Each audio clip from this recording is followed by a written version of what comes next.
You are listening to a Dynamicworksproductions podcast. This show is available on iTunes, Stitcher Radio Network, and many, many more podcast services around the world. You can find all our content, music, videos, books, podcasts, and more on our website, www.dynamicworksproductions.com. Have questions, comments, or concerns for us? Head on over to the social tab on www.dynamicworksproductions.com if you'd like to talk to us. Now, on with the show.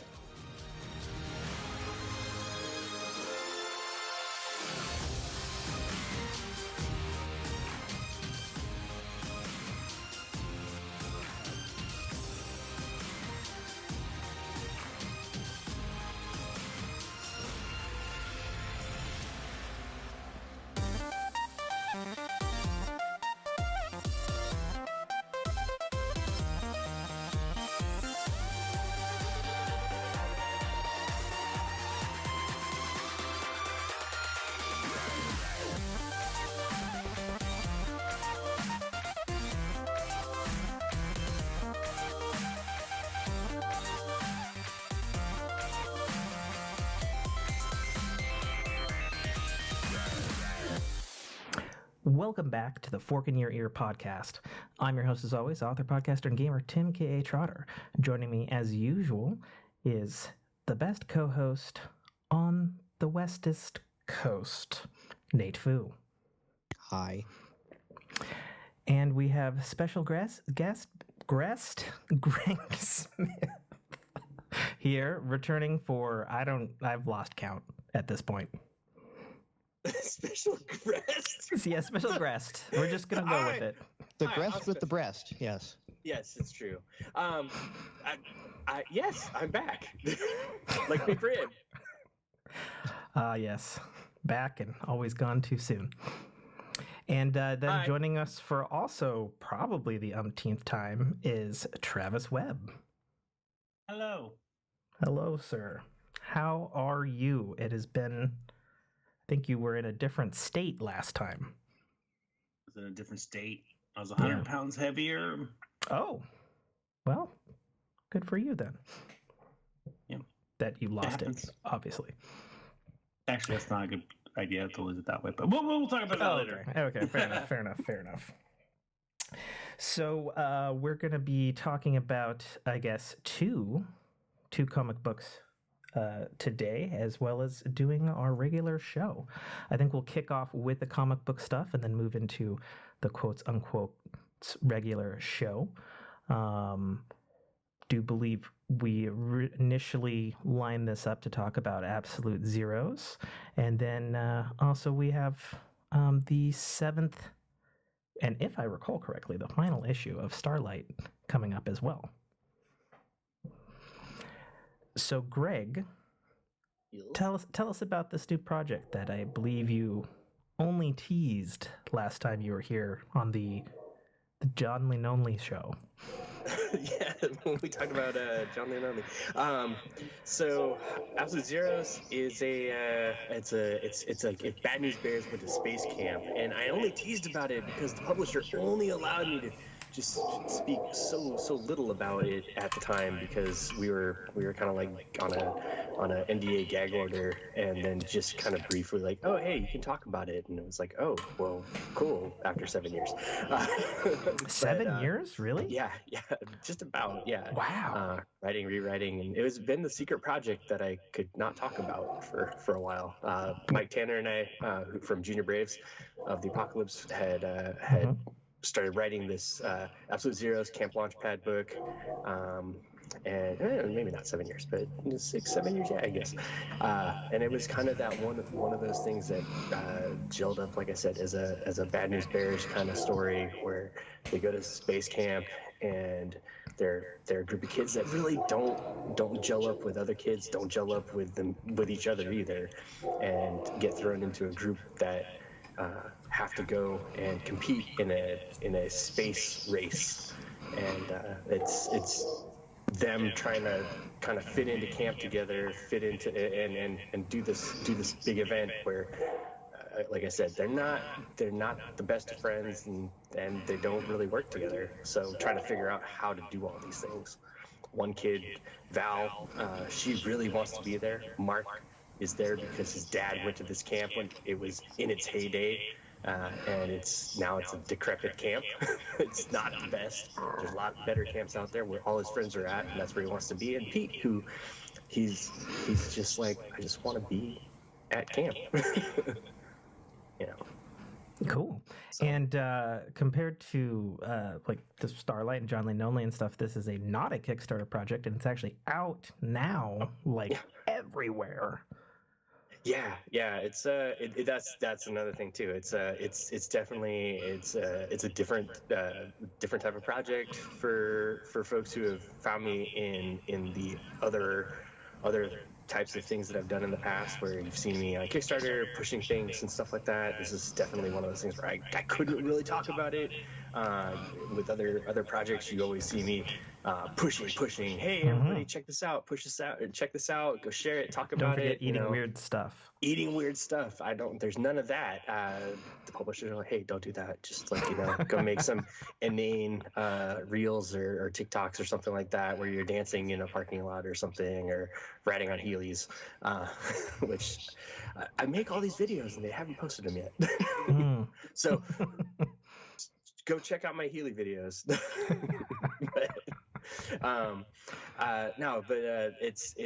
That is the funny thing though, is that from doing all these weird food challenges and other things, and then finding out, what they really want is, like, give us an 8-second video, because that's what book talk is all about, an 8-second video. Yeah, that doesn't translate for me. We're marketing towards kids, and kids have 8-second attention span of goldfish. Yeah. No, I mean, it's fun. It's fun. Gosh, I mean, I guess my first question would be, why did it take 7 years? So it was multiple years of like pitching the project out. Okay. Then from the project pitch to Einhorn Epic Productions, to them getting it to who initially put it out, which was Little Brown Publishing. So Little Brown is more known for a lot of their larger prose books and kid lit books. Okay. This year they decided, for this, I guess, calendar year, they decided to put out a small handful of graphic novels, which they hadn't done in the past. So Mike and I, our book is one of those books. So this month they actually put out 4 books, so 4 graphic novels as their first launch out with Absolute Zeros, which is kind of cool, and being one of their first run graphic novels out of their little their small group is a nice little thing. But it took some time to just talk with their editorial staff, talk with their different marketing groups and stuff like that, and figure out when it was going to fit into their programming, if you will, and move through all those hoops.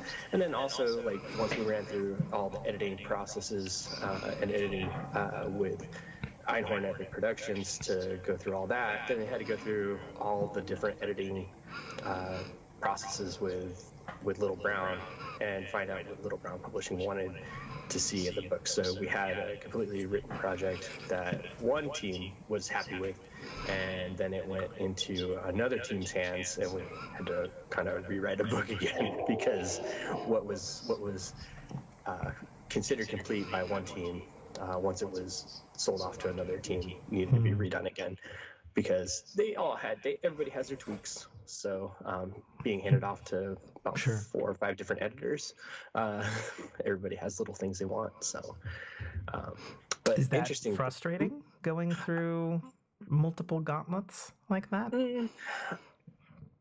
It's educational. Educational, because never working with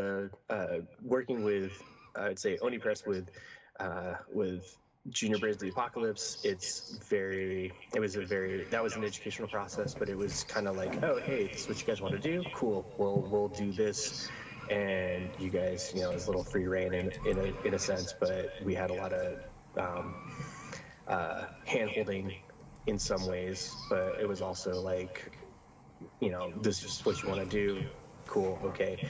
When you do a Kickstarter book, it's totally your own create your own project, and you can kind of do whatever you want. Nobody's really going to be there unless you have an editor that's going to kind of guide you through different things and kind of tell you what they feel might be more beneficial to the project. And in some cases, like with Starlite, Travis and I have had some great insights that we brought into the team to help us with those things. But with Absolute Zeros, having to jump through all those different hoops, it's been different in that sense, because yes, we had a lot more editorial assistance, and I think that it's helped us in the sense of being, oh, okay, these are the things that we need to do if we're writing for a very specific age group bracket, and then placing it into a very specific core audience.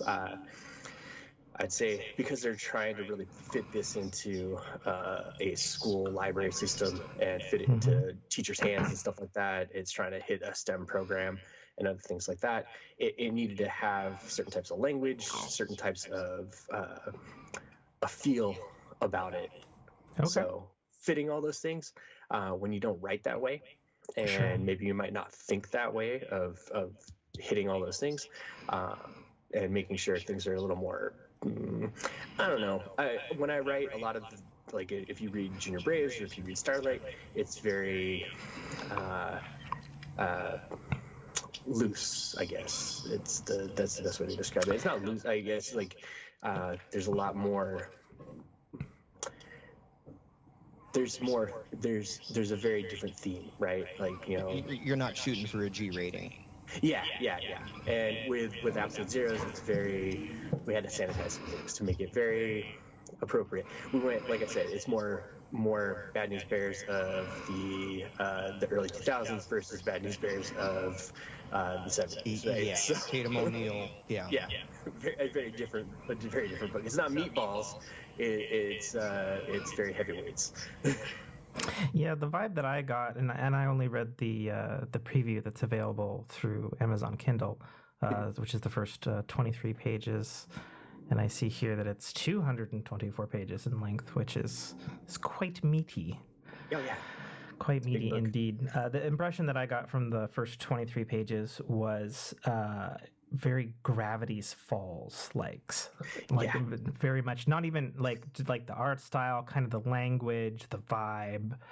That's kind of what I was feeling, and maybe it was because I was reading it while listening to the Gravity Falls soundtrack, but you know, that's the vibe that I got. Gravity Falls, Goosebumps. Yeah. That's an excellent way to like break it out like that. The editor that we worked with through Einhorn, Cookie, she was great in kind of like giving us that kind of that's an actual great catch, because that was one of the directions that she was like, all right guys, give it that kind of feel. And when our artist Gabrielle Gomez went to the art, that was kind of the look that when she came back with this art, that's where we're like, oh my gosh, this has that kind of look to it, and it feels that way. So it's nice that you kind of got that vibe from it. Sure, and not just because I was self imagining while listening to music and reading it. Hey, you know. But no, it fit quite well. And I enjoyed the first 23 pages there on the sample. It was kind of obnoxious where it ended, because I was like, oh yeah, and then I was like, oh man, that guy was about to say something else. Okay, well, here we go. It's a cliffhanger. Makes you want to buy the book. Sure. No, I do have an intention to pick it up. I have no money, Greg. I understand. So I see that it's 224 pages, and it is listed as one. Is this intended to be a series, or is it like a complete like you said, targeted for schools and libraries, like one installment on its own kind of thing? That's a good question. It is a series, my friend. It is. Okay. So we got done with this, and funny story. So Gabrielle, the artist, Gabrielle Gomez, she went to go teach English at the beginning of 2020 in South Korea, and when she went there in January, she said, "All right, cool. I'm going to be here in South Korea. Or I'm going to be here, and I'll be here for 6 months. I'll start on the book, and then when I come back, I'll finish it." A year and a half later, she had finished the book, and she was like, "I am still here." And Mike and I were like, "Great, we've got the second book ready for you." Oh, wow. Nice. Like to start drawing it. So she started working on it there. I guess a question would be, since it's been a 7-year journey, when did you guys start thinking about issue 2 or volume 2 or book 2, however? As soon as we finished writing the first one, like we started writing the second one as we were writing the first one. Like we were kind of planting seeds for number 2 when they told us they wanted a second one halfway through the first one.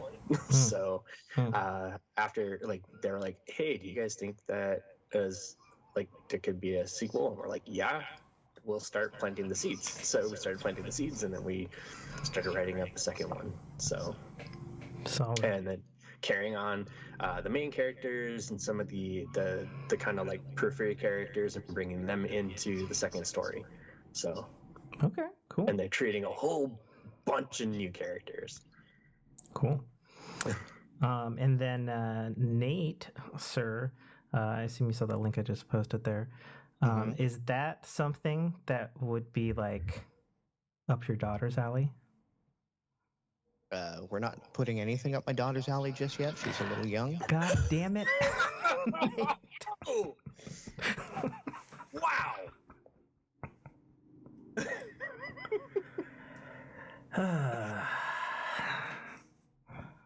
Come for the show, stay for the jokes. I'll be here all night. Tip your waiters. Actually, yes. This is okay. She's about to turn 7, and I think this is precisely the kind of thing that she could get into. She likes her the Cat Kid Comic Club. So she's into the comic format, and like this is definitely something I could probably. And she loves space. I could see her getting into. Awesome. Yeah, that's like when we started writing this up, like it was one of those things where I was like, man, this is definitely there's a group of kids out there that if I was one of those kids when I was younger, but there was nothing like that. There was Space Camp the movie, but there wasn't like a book out there that like I could just pick up and read. It was like, yeah, and I see on the Amazon listing it's reading ages 8 to 12, and I think that's probably about right. Oh yeah. We tried to make it. They just generally hit that 8, but I mean, if a kid is reading books at like 6, this is definitely something. 6, 7, this is definitely up. I mean, this motherfucker is doing stop motion videos right now, so. Okay. Then they can pick it up. Yeah. I think that's an interesting point, though, that you made about like we didn't have anything like this when we were a kid. I was actually trying to think of like things that I got from the library, and the only thing that I could think of besides stuff like Peanuts and Garfield was that was even like an actual book was The Adventures of Tintin. I grew up with that in the library, and it's like. Yeah, I guess, there's probably, it's probably there's not a ton there. I mean, there's probably more there now than when we were kids, but that's an interesting. I mean, I had Archie comic. That was it. That's true. Yeah. Again, the Legion of the Old over here. I had Archie too, Nate. Right, but that's all we had. Okay, fair. Jeez.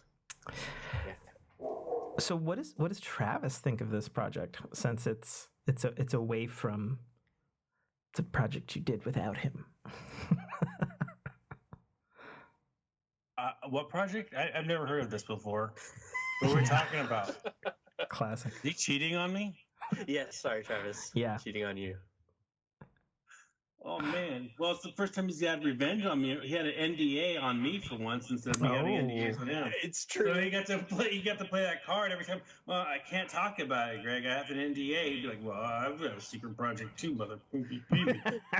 I know. For all this time, I was like, "You're like, what do you? Can you talk tonight?" No, I'm working on the secret project with Mike. What's the secret project? Secret project. You know the rules. I find it incredible that you would actually like keep it on lock for like 7 years and wouldn't even just be like space and then like leave the room. You didn't even give me that. I was like, come on, you can't give me space camp. So come honestly, on. If you go back into my Facebook or Instagram feed, when I signed the contract for this, I actually posted a picture of me holding a laser disc for Space Camp, and I said, watching one of my childhood favorite movies. Can't wait to write a story about it someday. And it is called a non-disclosure, not a some disclosure agreement. I know. I got a stack of them. Like, there. Gosh. This guy. Gosh. My wife didn't even know. I mean, she knew about it, but she didn't even know any she never read it until like the book showed up at the house. Oh wow. And you're like, honey, meet the mistress. Here you go. Lord. Gosh. So is there anything else specific you'd like to tell our audience about F-Zeros before we move over to Starlite? That they can get, like you said, it's a national release. They can go pick it up at like any bookstore that carries it, like a Barnes and Noble, Books A Million if they're on the the Midwest, East Coast, Sure. South region. They can go pick it up at any of their comic book stores that carry it. I've made the rounds around the Pacific Northwest to different places. I'm still making the rounds to go do signings and stuff like that throughout the next couple months, and then you can order it online at multiple retailers. So it's kind of. Thank you. It's surreal. Like, should have had you send me a signed one. It can be arranged. It can be arranged. Nate. It can be arranged. It is. I would say it is super surreal because like it's one of those things where you like go online and see that it's like on like Target or Walmart or all these other places, and it's like that's just weird because I get it's that 12-year-old kid in me, like always anytime that I see something like that, like if I go to a comic book store and see any of my books, it's like weird. And if I can get this kid off her damn iPad, that'd be phenomenal. Yeah. Well, unless you get the digital version. Oh no. No. It's got to get physical media. Come on, we've had this discussion many times. Well, it's available digitally, hardcover, and paperback. Yes. Yeah. All the things, which is quite nice. Yeah. So there you go. How much do we give money for this product? So the soft cover, the paperback versions are $14. The hardcover versions are $24. So, and the digitals are $9.99. I'm looking at the Amazon page right now, by the way. Yeah, 10, 13, and 23.56 or something like that. 81. Yeah, I don't know. I'm giving the roundup versions of the. That's fine. I'm doing the math from the shop when I was there today, selling them at the store. So, Cool. Yes, that's right. I was selling them at my store. Cool. Yeah, the only other thing that I would say is you should probably check what Amazon links to Greg Smith, author, though, on your Amazon page, too. Yeah. They got the other guy. I clicked that and I was like, That's not you. EBS Men's Study Bible, How to Stop Lying Workbook, Marvel Zombies. What is going on with it? Yeah, I've been trying to battle and change. Every time I make a change to it, it goes to a different Greg Smith, and the same with everything else. The only thing that works right is my IMDb, which is weird. Well, the joys of having a generic name, right? Yeah, true. I mean, there's like a bunch of Greg Smiths out there, so what do you do? But we got the right one. You got the murder right them, and you take your place on their throne. Yes. Well, that's like Mike Tanner, Michael Tanner. There's other Michael Tanners out there. So if you go by that count, whenever we write a book together. Have you ever thought about going by Gregory? I have. And then everybody's like, "Oh, you were on that TV show." Yeah, see, that's the one you want to be associated with. Yeah. Maybe you'll accidentally get his paycheck. Well, okay, funny joke. So Okay. I work for a large corporation. We all have these special numbers, kind of like a social security number. Social security number, everybody assigned their own. Like, it's not a social security, but we all have these special numbers and stuff like that. I get this email that says, "Hey, Gregory Smith, we're gonna give you this this award, blah blah blah," and I'm like, "I'm not the right one. Check my special employee number because this is not the right Greg Smith." No, we know it's you. No, it's not. It's not me. 2 weeks later, my paycheck is like, I got this thing in there, and I'm like, "I told you it's not me. Take the money back. We've already paid you.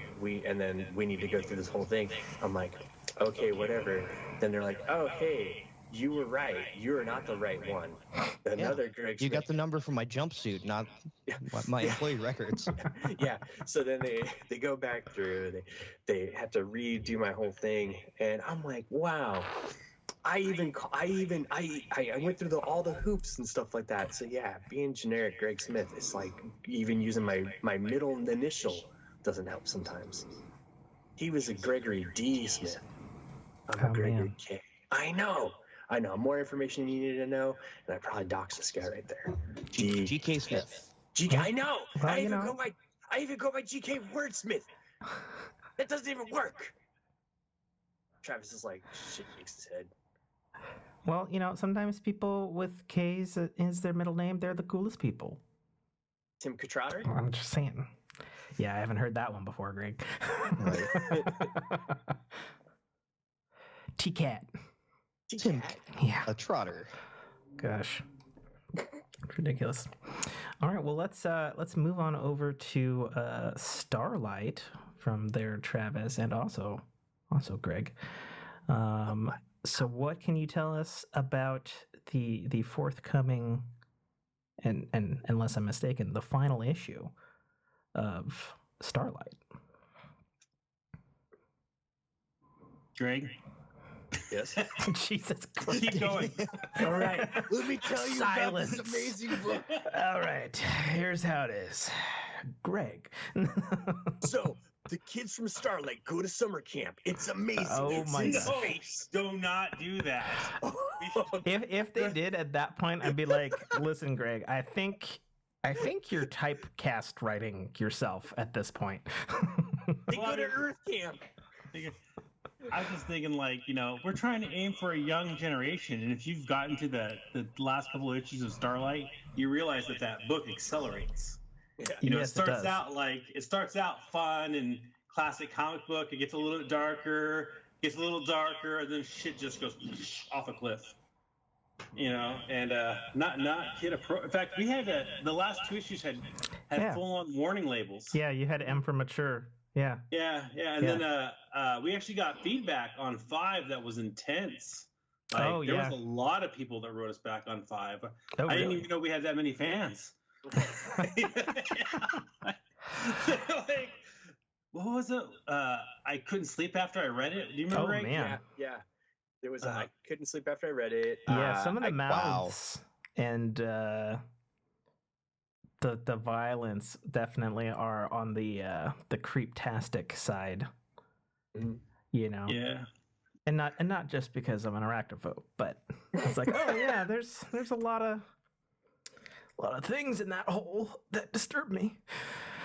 Tim, did you get 6?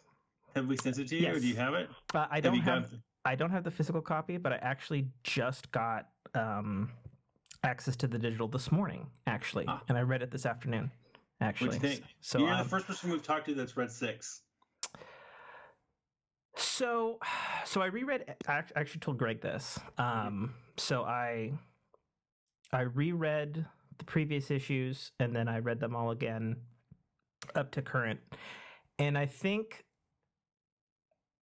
so for starters, I really like the story. The thing that rubs me the wrong way is I feel like there's missing context in certain scenes where I'm like reading and I'm like, yeah. And then a character says something and I went, what the fuck? Should I know that? Did I? Was that in 6? And I run back and I'm like, I don't remember. They didn't say anything about dark matter and these creatures. What? Am I crazy here? Was it in an earlier issue? And I'm like thumbing back and I'm just like, I don't. So I guess that would be my one thing where I got kind of taken out of the story in that I was enjoying. And the thing that it struck me as is like, if you're watching a movie adaptation of something, comic book or book, and you've never read the book, I was like, I feel like there was something here that I missed, and I don't know if it's me or whatever. So that would be my one thing. But I'm going to ask you for page number later because I want to. Okay, yeah, sure. I know what you're talking about because I don't want to talk about it on the podcast. Yeah. No. I don't want to give the story away or anything. But Travis, I don't want to talk about it on the podcast. Yeah, I would say. I know what you're talking about, but yeah, you might. I would imagine. So. One of the things that with Starlite we do have an advantage. If we do a trade, we can go back and there's a couple of little corrections we need to correct anyways, because that run was so long and there were so many rewrites. I mean, I think we've talked previously on the previous podcast that yes, we have. The original book was about Roger, and it wasn't actually about Sarah, and we had to like full on pivot the whole comic right into the series, and because of that, some things got mixed up. Like, if you're careful and if you read the comic, guys, once in a while look to see if Sarah's holding a water bottle, because once in a while she is, and once in a while she's not. All of a sudden, it's like a movie thing, right? Like the water bottle got lost in the in all the edits, And I think I know what you're talking about, and I'd like to, if it's what it is, we can go back and fix that for trade. I mean, I'll be honest. There's maybe more than a few in even some of the previous issues as well. But I'm more than willing to talk about it after the show. Like, absolutely, especially because I just fucking read them today. Yeah. So I was fresh. Like, we're in the super week, fresh. Man. Yeah, he's like, wait, that's on a storyboard that's in the bottom of my closet right now. Because we had to tear stuff out of there. It was like, first of all, it was longer. And so that it got cut down because it was a lot longer series, which I think was it happens. 10, I think. And not just the background plot of how the actual comic book is being made, but like the difference between Starlite being Kickstarter over many years and you're doing single issues while trying to juggle moving forward versus like Absolute Zeros, which is like, okay, they were working on it for a really long time and it went through like hell basically before it came out. So it's a different production schedule or mix, I guess would be. But yeah, no, I definitely have a lot of thoughts. I think the one thing that I would say is probably the best thing about it, and you might not like me, Travis, but I think Brett's art is like far and above, like it just like sells the book. Oh yeah, like straight up, like it's so good. Well, the art sells the book. The writing hopefully keeps you reading. Yeah, you did reread the series, so that's good.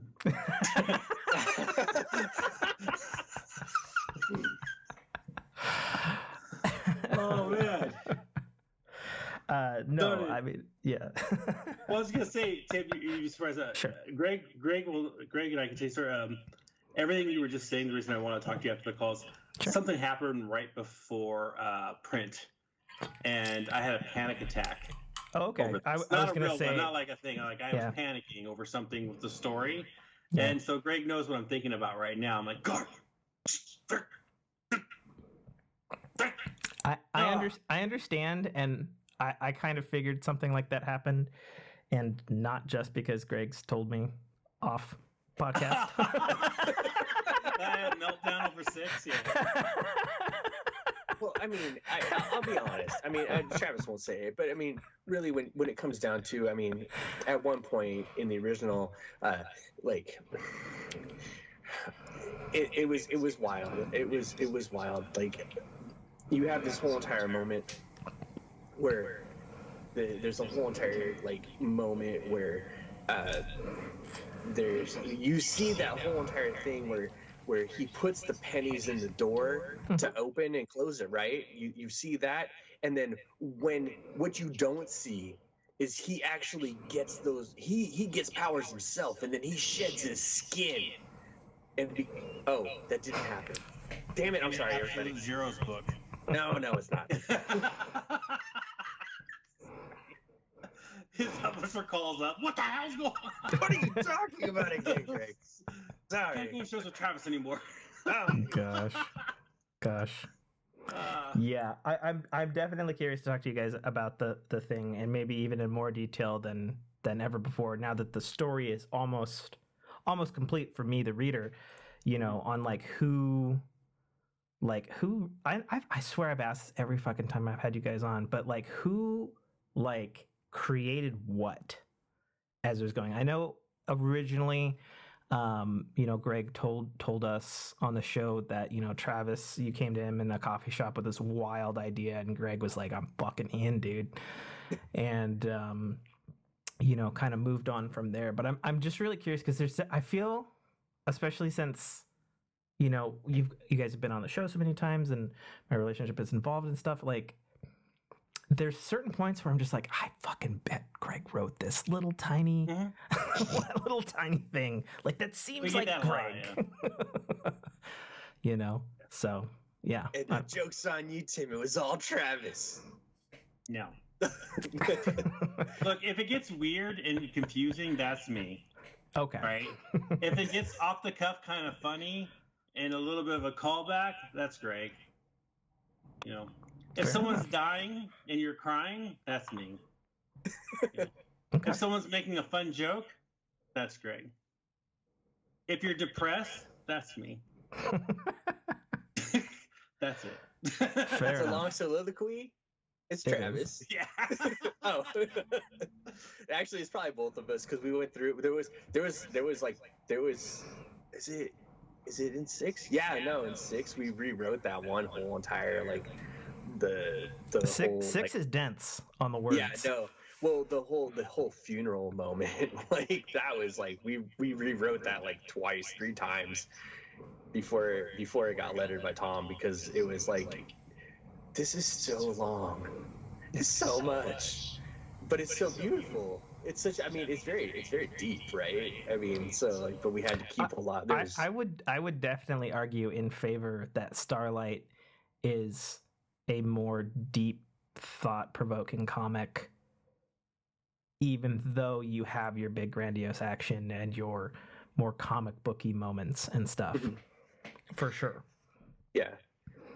It's I would say of all the stuff. I mean, you've read some of the other stuff I've done, and it's very kid centric. And this is a very it's not deep, Starlite. Not even. No, Starlite is it's very mature. It's very deep. It's very thought provoking. It's very as much as it is unrealistic, it's very realistic.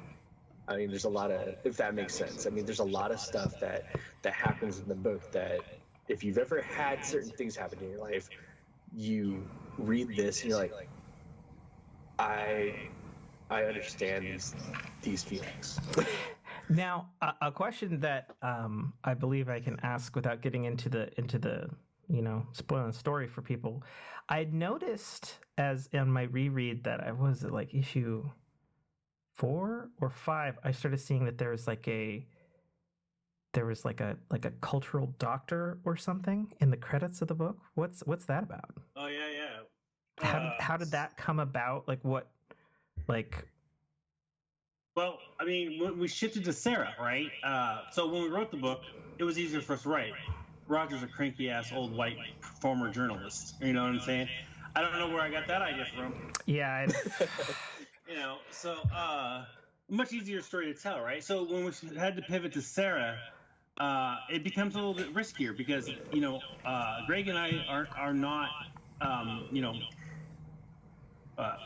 teenage girls who come from half their families from Mexico, with a white German father who died already and had superpowers once. Like, we don't have any of those things, right? So the only way we can write her is with our bias, and it didn't seem right. So Dr. Teresa Rojo, gosh dang it, I think I just butchered your name. Anyways, so she's actually an industry professional who helps comic books make sure they're authentic when they're dealing with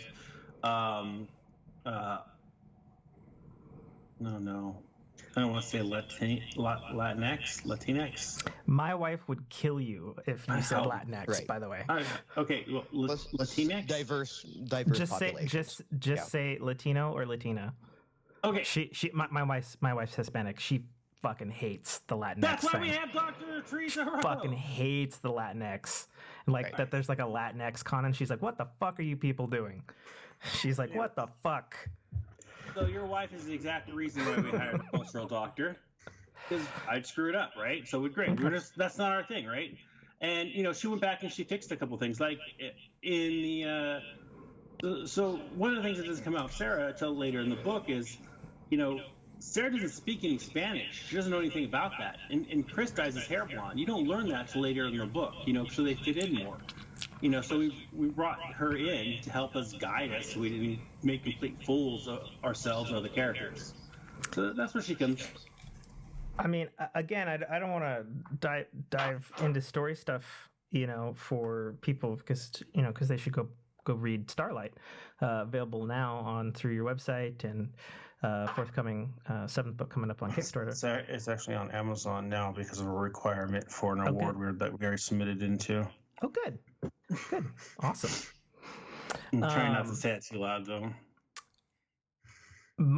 I guess my thought is, I understand what you're talking about with the doctor and stuff, but, the whole, all of the cultural stuff with Sarah, I didn't get any of that until, the flashback with Chris, and he called her Sarahita, and I was like, I don't think they've said this in the comic before. But then I picked up on I was like, is there a Hispanic thing? Because I'm married to. That's exactly how it was supposed to play out, though. Okay. So Sarah's concept's loosely based on. Well, first of all, it's not part of the story. That's one of the things, right? Okay. It's people get annoyed when you suddenly make someone super gay in your movie, but it has nothing to do with what the movie's about. They're robbing a bank. Why do I need to know about their boyfriend relationship? Yeah. So that was one of the things. But that's where she's being she's carefully making sure we don't do anything like that either, right? That's part of it too, right? To make sure you don't need token. Yeah, we're not trying to do that. And the whole concept of Sarah there was, I was literally in my car driving a friend home, and she looked at me and she was like, "Travis, you didn't know I'm Mexican?" And I went, "I just never thought about it." And she said, "Can I say something?" And Greg knows this because he's met my wife. Is she super white, but she's Hispanic? No. Oh, okay. Well, my wife is, and people shit on her for being white. And she's like, "I'm not fucking white." Right. God damn it. I've met her, and I would not have off the cuff gone, "Oh." I'm just dumb and don't think about that shit most of the time, which is another reason why we had to hire Teresa. Fair. But she goes because you could definitely tell after she told me. I was like, "Oh, okay, yeah." And she goes, "It's fine. My family's never lived in Mexico. We've only ever lived in California for generations." And she's like, "I can't speak a word of Spanish. The only thing I know about Mexico is I like Taco Bell." And I was like, "Fucking Christ, man." And then I thought about it. I was like, I don't know anything about being German, And then I found out I was Jewish, but we're not going to talk about that right now. Anyway, huh? It's a weird thing, 23andMe to tell me. Thoughts of the war, yeah. Yeah. So, anyways, but yeah. So that's why we wanted to be really careful of that, right? She's just they're not doing She didn't grow up in a household where they're like immigrants or anything like that. She's California Mexican, I guess. So is mine. Yeah, you get what I'm saying there. So I'm trying not to get canceled right now. It's fine. We're just actually going to cut this part. I'm in California. I know exactly what y'all are talking about. So yeah, so that's why we hired a cultural expert. Yeah, that's a smart thing to do so that you, and back to being legitimate there, so you don't get canceled for something silly as an oversight. Because I don't know. I'm going to write stereotypes, right? So she made sure we were really careful about that. She's the one helping help us really understand that, like, her mom does speak Spanish. Her mom does care about those things, but neither of the children really do. And there is a hint that Chris has picked up on it in his last few years, right? But like, Sarah's completely oblivious to all of it. She's just getting wasted and being a teenager. Yeah, I respect the diligence. Yeah. Fair enough. Hard book to write sometimes, guys. Wow, that was a can of worms. Gosh. So where is 7 in the Kickstarter Productions article? The link is ready, so you can go follow it now. Okay, Get good. a link. Yeah. A link to the past. Greg and I rewrote all of 7 last month. Oh. We completely rewrote it from the ground up. Wow. It's all new, just for you.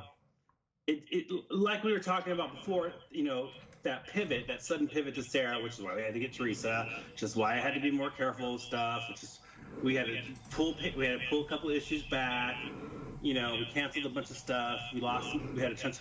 Well, what ends up happening is by the time you get to 7, there were so many broken artifacts in 7 that it's like, why is Roger talking right now? You know what I'm saying? Why would he know that? Yeah, I have many things to say. Oh, fair. Yeah. So damn. This is the hardest podcast I've ever done. Anyways, Tim's pitching for an editor job is what he's doing. The thing is, like, I've liked Starlite since the beginning, or else I'd be like, tell you guys to go take a fucking hike or whatever. But like, now that I've seen, like my writer brain or author brain is like, I have an idea of where 7's probably going. At this point, now that we have this, because I have a feeling that we're gonna subvert your expectations. So I just want to hear. Come on, now there's no spoilers. I hope it's a real subversion of my expectation and not predictions. We'll do predictions and not a meme of Ryan Johnson's subverting your subversions. Yeah, I'm subverting being tossed around. That's why we rewrote it. So it gets subverted. He knows that you know that he knows that you know that he knows that you know. Yeah, who the killer is in Knives Out 3. Yeah, I know. And tell us what you got. Greg, take notes. Take notes quickly. I got my pad right here. Oh wow, that's pad. I don't lie. It looked thick with notes that had been taken. There's an NDA on that pad. We'll have you send it. I don't know. All right, Tim, bring it. I'm ready for this. I'm excited to hear what you have to do. What direction you think we're going? You want me to say, even though we're trying to pimp your. It's going north. Pimp your comic book. Look, man, I watch these YouTube videos all day where people guess what's going to happen in the next episode or something. So it doesn't hurt anything. I just want to know because I'm curious how bad. Hold on. Here's the question. If he's right, are you going to tell him? No. Okay. Then there's no He's gonna point read other it. than. Here's the thing. Greg and I have another series almost immediately after Starlight that's already done that we can't talk about. That's with can you at least say the genre? Sci-fi. Good. Sci-fi. That's my wheelhouse all day. Lots of violence. Okay. The androids fighting Brad and Janet. So. Okay. Sci-fi. I'm there. So what we'll do is... Let me know when that's launching. The androids fighting Brad and Janet. That's like the Rocky Horror Terminator show. Yeah. It's... Oh my gosh, darn it, Nate. You knew. They're going to drop us. Anyways, no, we own the license. But no, we'll do... I bought it.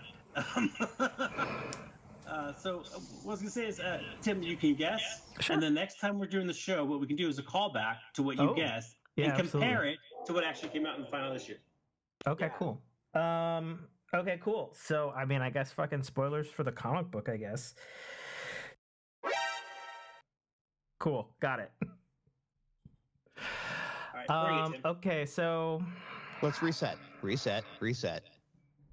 Because that's all going to get cut out. It feels weird talking about the end of the book if we're trying to avoid spoilers, but whatever.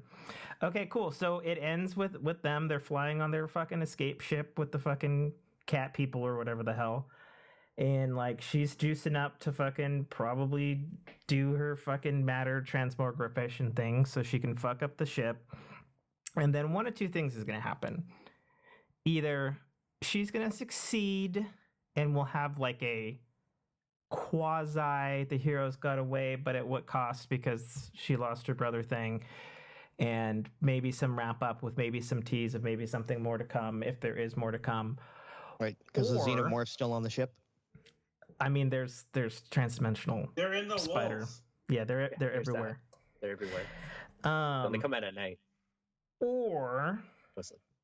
We're gonna get something that will end with her not doing that, and maybe she dies and it's just Roger that gets away, and maybe we have like a flash forward to Roger doing some kind of news article chronicle thing, doing his wax poetic thing, which I actually think is some of the better parts of the book personally, in almost this kind of faux Watchmen-esque, where he's like the journal at the end of Watchmen. You guys have read Watchmen, right?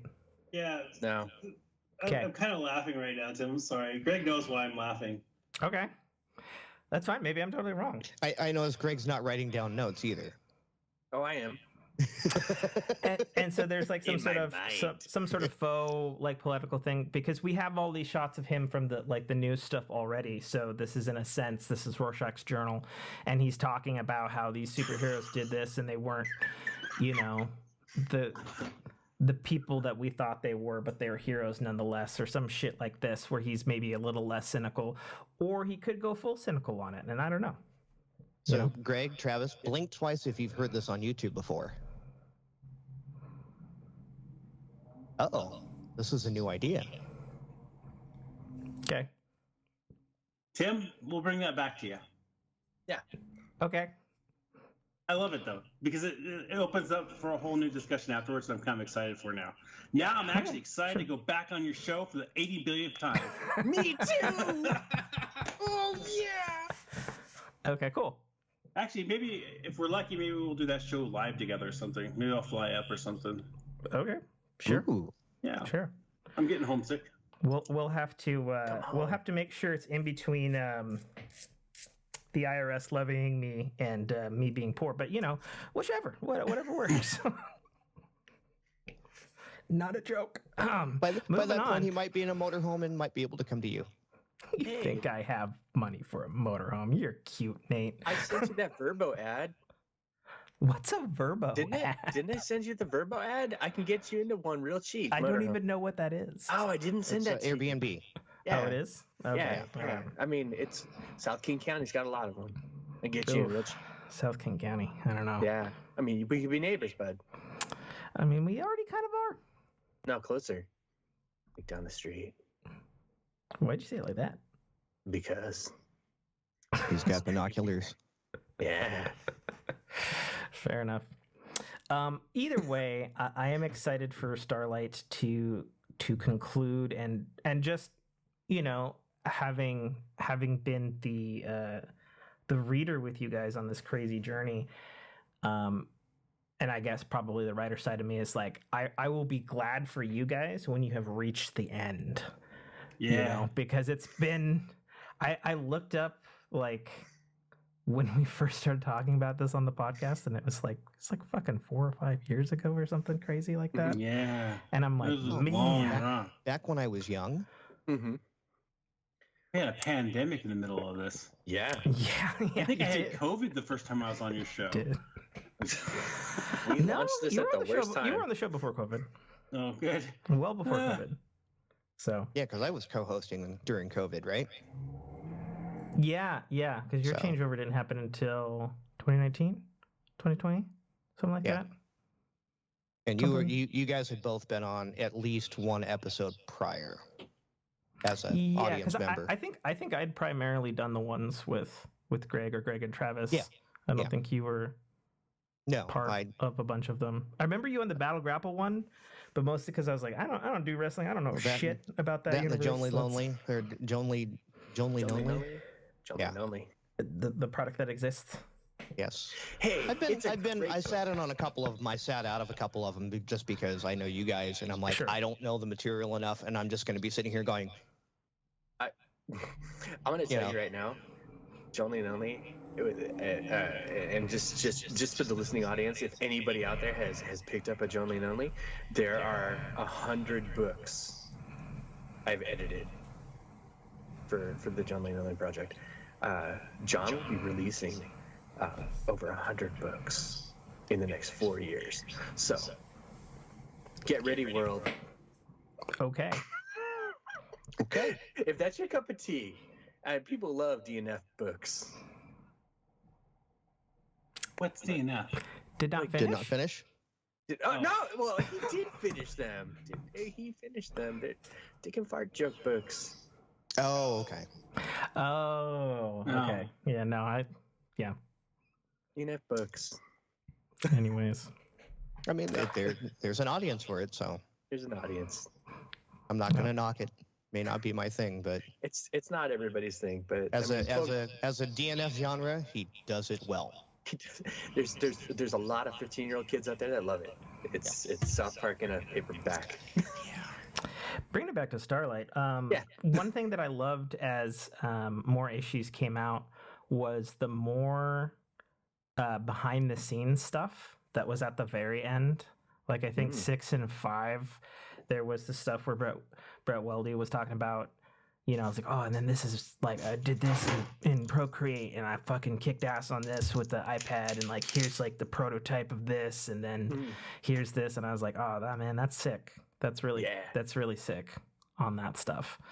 And I think, you know, if people engage with obviously the writing side of the book as well, I think it would be cool if you guys had some more behind the scenes stuff like that, because obviously like this is behind the scenes with the writers of the book too in a way, but I'm saying if you had some of that in the book, like, oh, this was this character that doesn't exist in the book, but here it is, or whatever, you know. Oh, we're having there's an art book that we were putting together for the 7 campaign that has that.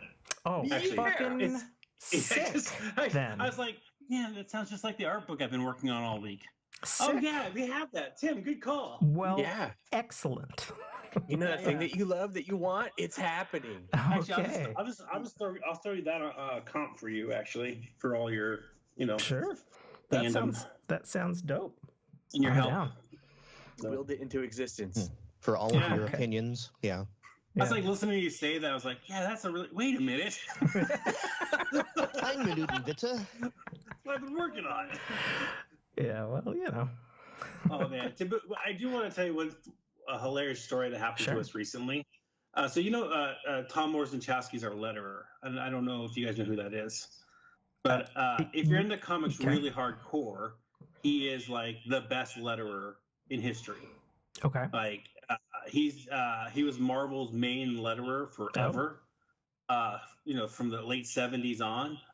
So he only worked on the most, you know, the biggest titles.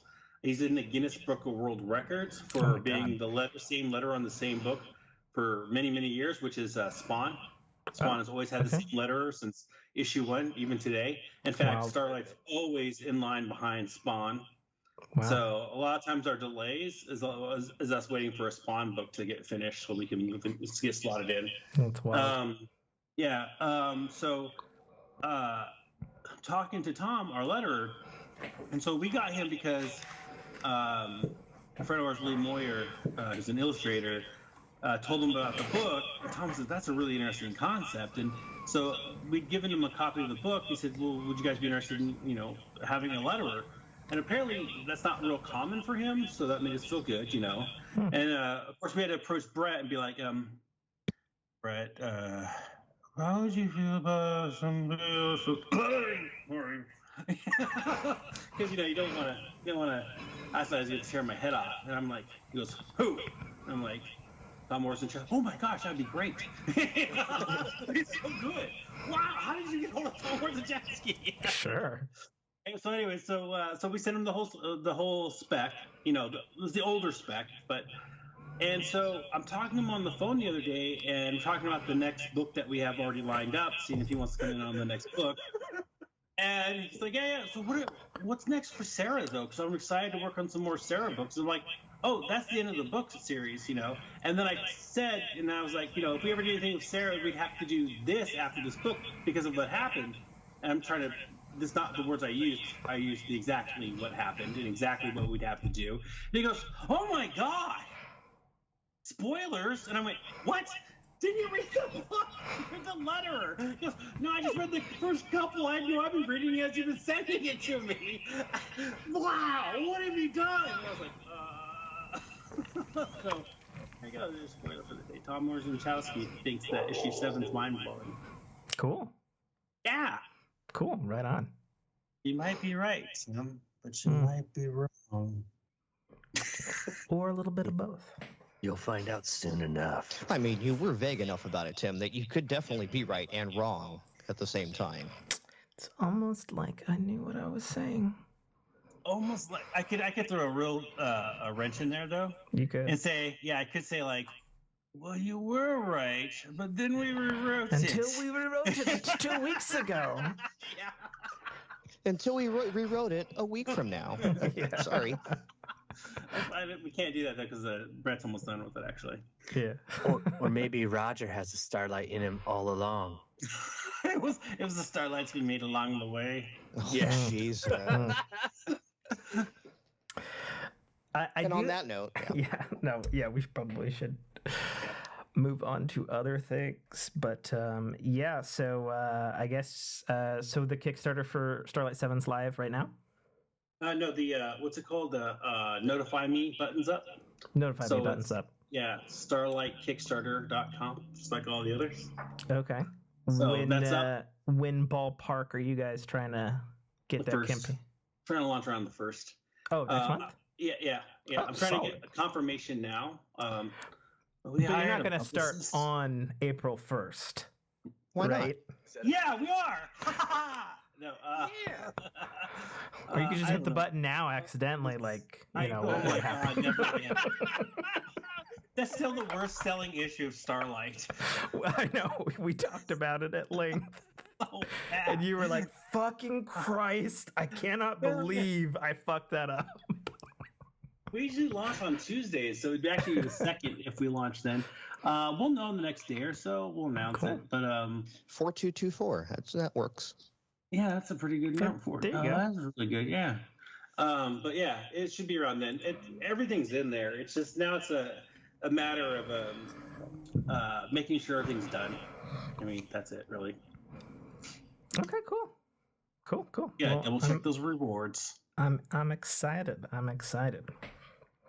Well, and then there's fire. All right. Great. All right. Moving on to our regular stuff of our show. We're going to spin the ring, find out which topic we land on, and we'll each say a little bit about it, or maybe not a lot. We'll see. Hold on. Before we do that, we're an hour in. Does anyone need a bio or a libation break? I miss libations. No, I'm good. Okay. Greg's a stone. He has a toilet built into his chair because he does so many podcasts. Libations, finding, I can just. Okay. Just figured I'd just trying to get through one podcast with Greg without talking about toilet jokes. Well, I've got my. I know. Well, I brought my extra large We've water talked bottle about that to him. off air too. We're like, fucking Christ, please, the next time, can we? Yeah. And you were like, we'll see, Tim. We'll see. Yeah. We'll see. I mean, I came Tim ready. Jesus, that sounds dirty. That was actually the first thing I said. Greg said, maybe Tim will let you be on the show. And I was like, we're going to talk about poop. That was the first thing I said. Oh my gosh. What'd we land on, Tim? So we landed on video games. Oh, yeah. Ooh. Which is rare for us because even though it is my favorite topic too, our fucking ring that we spin for it never fucking lands on it first. So fair enough. So I mean, let's toss it over to our guest first. Greg and Travis, have you guys been playing any video games lately? I was gonna let Greg go first since he has a video game store. I was gonna let Travis go first because I won't shut up because I play video games nonstop. Travis, go. Let's see. I'm almost 100% Vampire Survivor. Okay, I hear that's good. It's insanely addictive because you can hold a beer in one hand and control it with just one hand. Sound like those the are good porn types video of games. games, right? Those are good types of video games.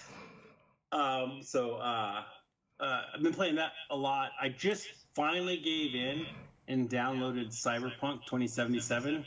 Oh, and well, I you're originally in for the best version of it then. That's what I heard. So I've been avoiding anything cyberpunk related because when I'm working on a project, I won't look at anything in that media. You know that, right? You don't want to have subtle influence creep in. Right.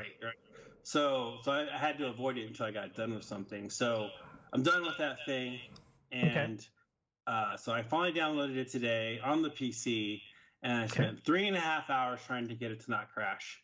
Oh no! And I did finally make a character. Do you have we're ready. Good enough rig? I have an Omen with the 2080. It should be fine. Yeah. Well, I mean, I finally got, after all those hours, I was able to make a character. Okay. And then I mean, I've got an Omen Omen with the 1660 in it, and we run stuff just fine. Yeah, I'm pretty mad at the Omens actually. You got bad Omens? Yeah. I had always been a fan of HP's build for off the shelf stuff. Sure. And so I bought the Omens because it was a pretty solid looking build.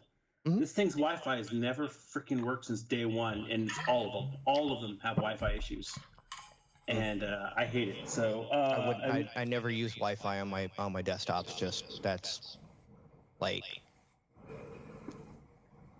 have a Ferrari. It's have a Ferrari and put a speed limiter on it. Yeah. But no, I mean it's cabled now and stuff. But I was just saying, like, for a while I had to use it with a little bit of Wi-Fi where I was at in the hospital, and it sucked. Couldn't stay on the internet for the life of it for more than a minute. That sucks. So yeah, Cyberpunk looks cool, except I can't get to run. Other than that, I have an ungodly amount of video games, which you guys probably don't know about, except for Greg. Greg knows I have a monstrous collection of video games. It's true. In consoles. So, Greg, go now. Let's see. Playing. What am I playing right now? So, I am a sucker for free and dumb fun. So I've been playing Disney Speedstorm because it's like a Disney version of Mario Kart. My wife likes very fun stuff like that, so we've been trying to play as much of it as possible to knock out all the free play stuff to be able to play against each other. And it's very much like Mario Kart, but you got all your Disney characters. But is it good? It is actually good. It's actually not bad. I've thoroughly enjoyed it. I like Mario Kart. I like racing games that are silly and fun. It's got I haven't played it yet, but you would be among the troves of people I've heard nothing but good things. I have not heard anyone shit on that game at all. Yeah, they did a good job at emulating a existing thing that is fun and putting a Disney like paint job on it, you know. Right. So it's like, okay, cool. These are all these characters that I like, and I now want to unlock all this stuff and not pay money for things because I don't like putting money into games. It's the same way I am when I play like Call of Duty or Apex or other stuff like that. I will play it until I can unlock stuff and not have to pay anything for it because I'm cheap. So well, then you'd probably like the finals then. What? You'd probably like the finals then. You need to tell me what this is, Tim. 3v3v3 game show combat. So it's a game that came out of absolute fucking nowhere. It was announced and launched at the Game Awards 2023 in December of last year, and it's a game that's made up of former Battlefield developers, so they're very seasoned game developers, and it's like Nate just said, it's a first-person shooter, cooperative and adversarial, team-based, objective-based, not kills-based game in which you're in this kind of like faux future game show virtual reality thing bullshit. Not quite Blade Runner, but yeah. Yeah. Or not quite Running Man, sorry. Running Man, yeah. I knew what you're saying. I was like, Running Man. Blade Runner. Yeah. Okay. And Blade Runner, so, Running Man? Whoa, that's a mashup I want. Yeah, and so then they basically have Blade Running Man? Yeah. You're trying to go towards this box that they call the cash out, and you got to hit a button on it. And because it's 3v3v3v3, so 4 teams of 3 all working together, and they're trying to get this box, and this timer goes off and this box goes out, and then you got to run to a certain point carrying this box to a cash out. And it starts cashing out and making all these, Vegas slot machine type noises and things. And whoever can cash out with 30 grand by the end of the match wins the match. Now, what Tim isn't telling you is it's a fully destructible world. So if the cash out is on top of a 3-story building, you can literally sledgehammer the bottom floor and bring the cash box to you. Oh, dang. Yeah, Yes. like insane levels of destruction. Yeah. Like you could be in a building fighting people, and somebody else could be possibly taking out the supports, and the building starts shifting and cracking and splitting apart, and beams start falling down on you and like crush your character, and you're just like, what the fuck is happening? Like, or you could be like, and then so it prioritizes fun rather than like a Call of Duty type thing. Yeah, your creator classes, you have light, medium, and heavy. That's it. You select a loadout for your character, and there's no ammo in it's just you hit the reload button because you're out of ammo. So there's no worrying about any pickups at all. It's about how do I get from point A to point B while being shot at and or the building caving in around me. Do you respawn? Yeah. If you get tagged? Okay, cool. So they have a mechanic, which is why I say cooperative. So when you die, you like splash into a ton of like quarters or something. Like it's like it has this like game show feel. Yeah. If you shot Sonic, it's what would happen. Yeah, exactly like that actually. So you die, you're on a revive timer, but if your team dies, nobody gets up for 30 seconds. So team wiping is very bad. So if your building falls and you're on it and everybody dies, and then you're like, oh no. Yeah. Okay. And I don't know, I guess I'll go into me for a second here. So I have been playing a lot of Finals. I was playing Finals actually tonight with my gaming group, because they just did their season 2 like Thursday, weird day to release it. And so they added a 5v5 mode in it. What? Where they're if you haven't seen this, Nate, it's fucking amazing. 5v5v5? No. Just 5v5. So two teams of 5. Oh. And then there's this giant floating puck Roomba thing in the center of the map. And to be clear, the maps are like city places. So Monaco, Las Vegas is a map. Seoul, Korea, those types of like scenic, picturesque looking things. So when you destroy it, you're like, oh, what the fuck happened here? It's fucked up. And so you go to this like floating puck thing, and it's like a moving King of the Hill, but the puck, because of the destruction, will like go through a fucking building. So you could be like on this puck, like trying to shoot off people as it's going through the wall of a church, and like shit's flying around. It's fucking nuts, dude. It's amazing. And so the objective is to stand on the puck until it gets to the other person's goal. So and if they take it over, there's two wins. There's 2 win scenarios on it. Either it makes it to your side and you win, or you have this progress bar in the middle, which then counts as what is typical for the game, which is money.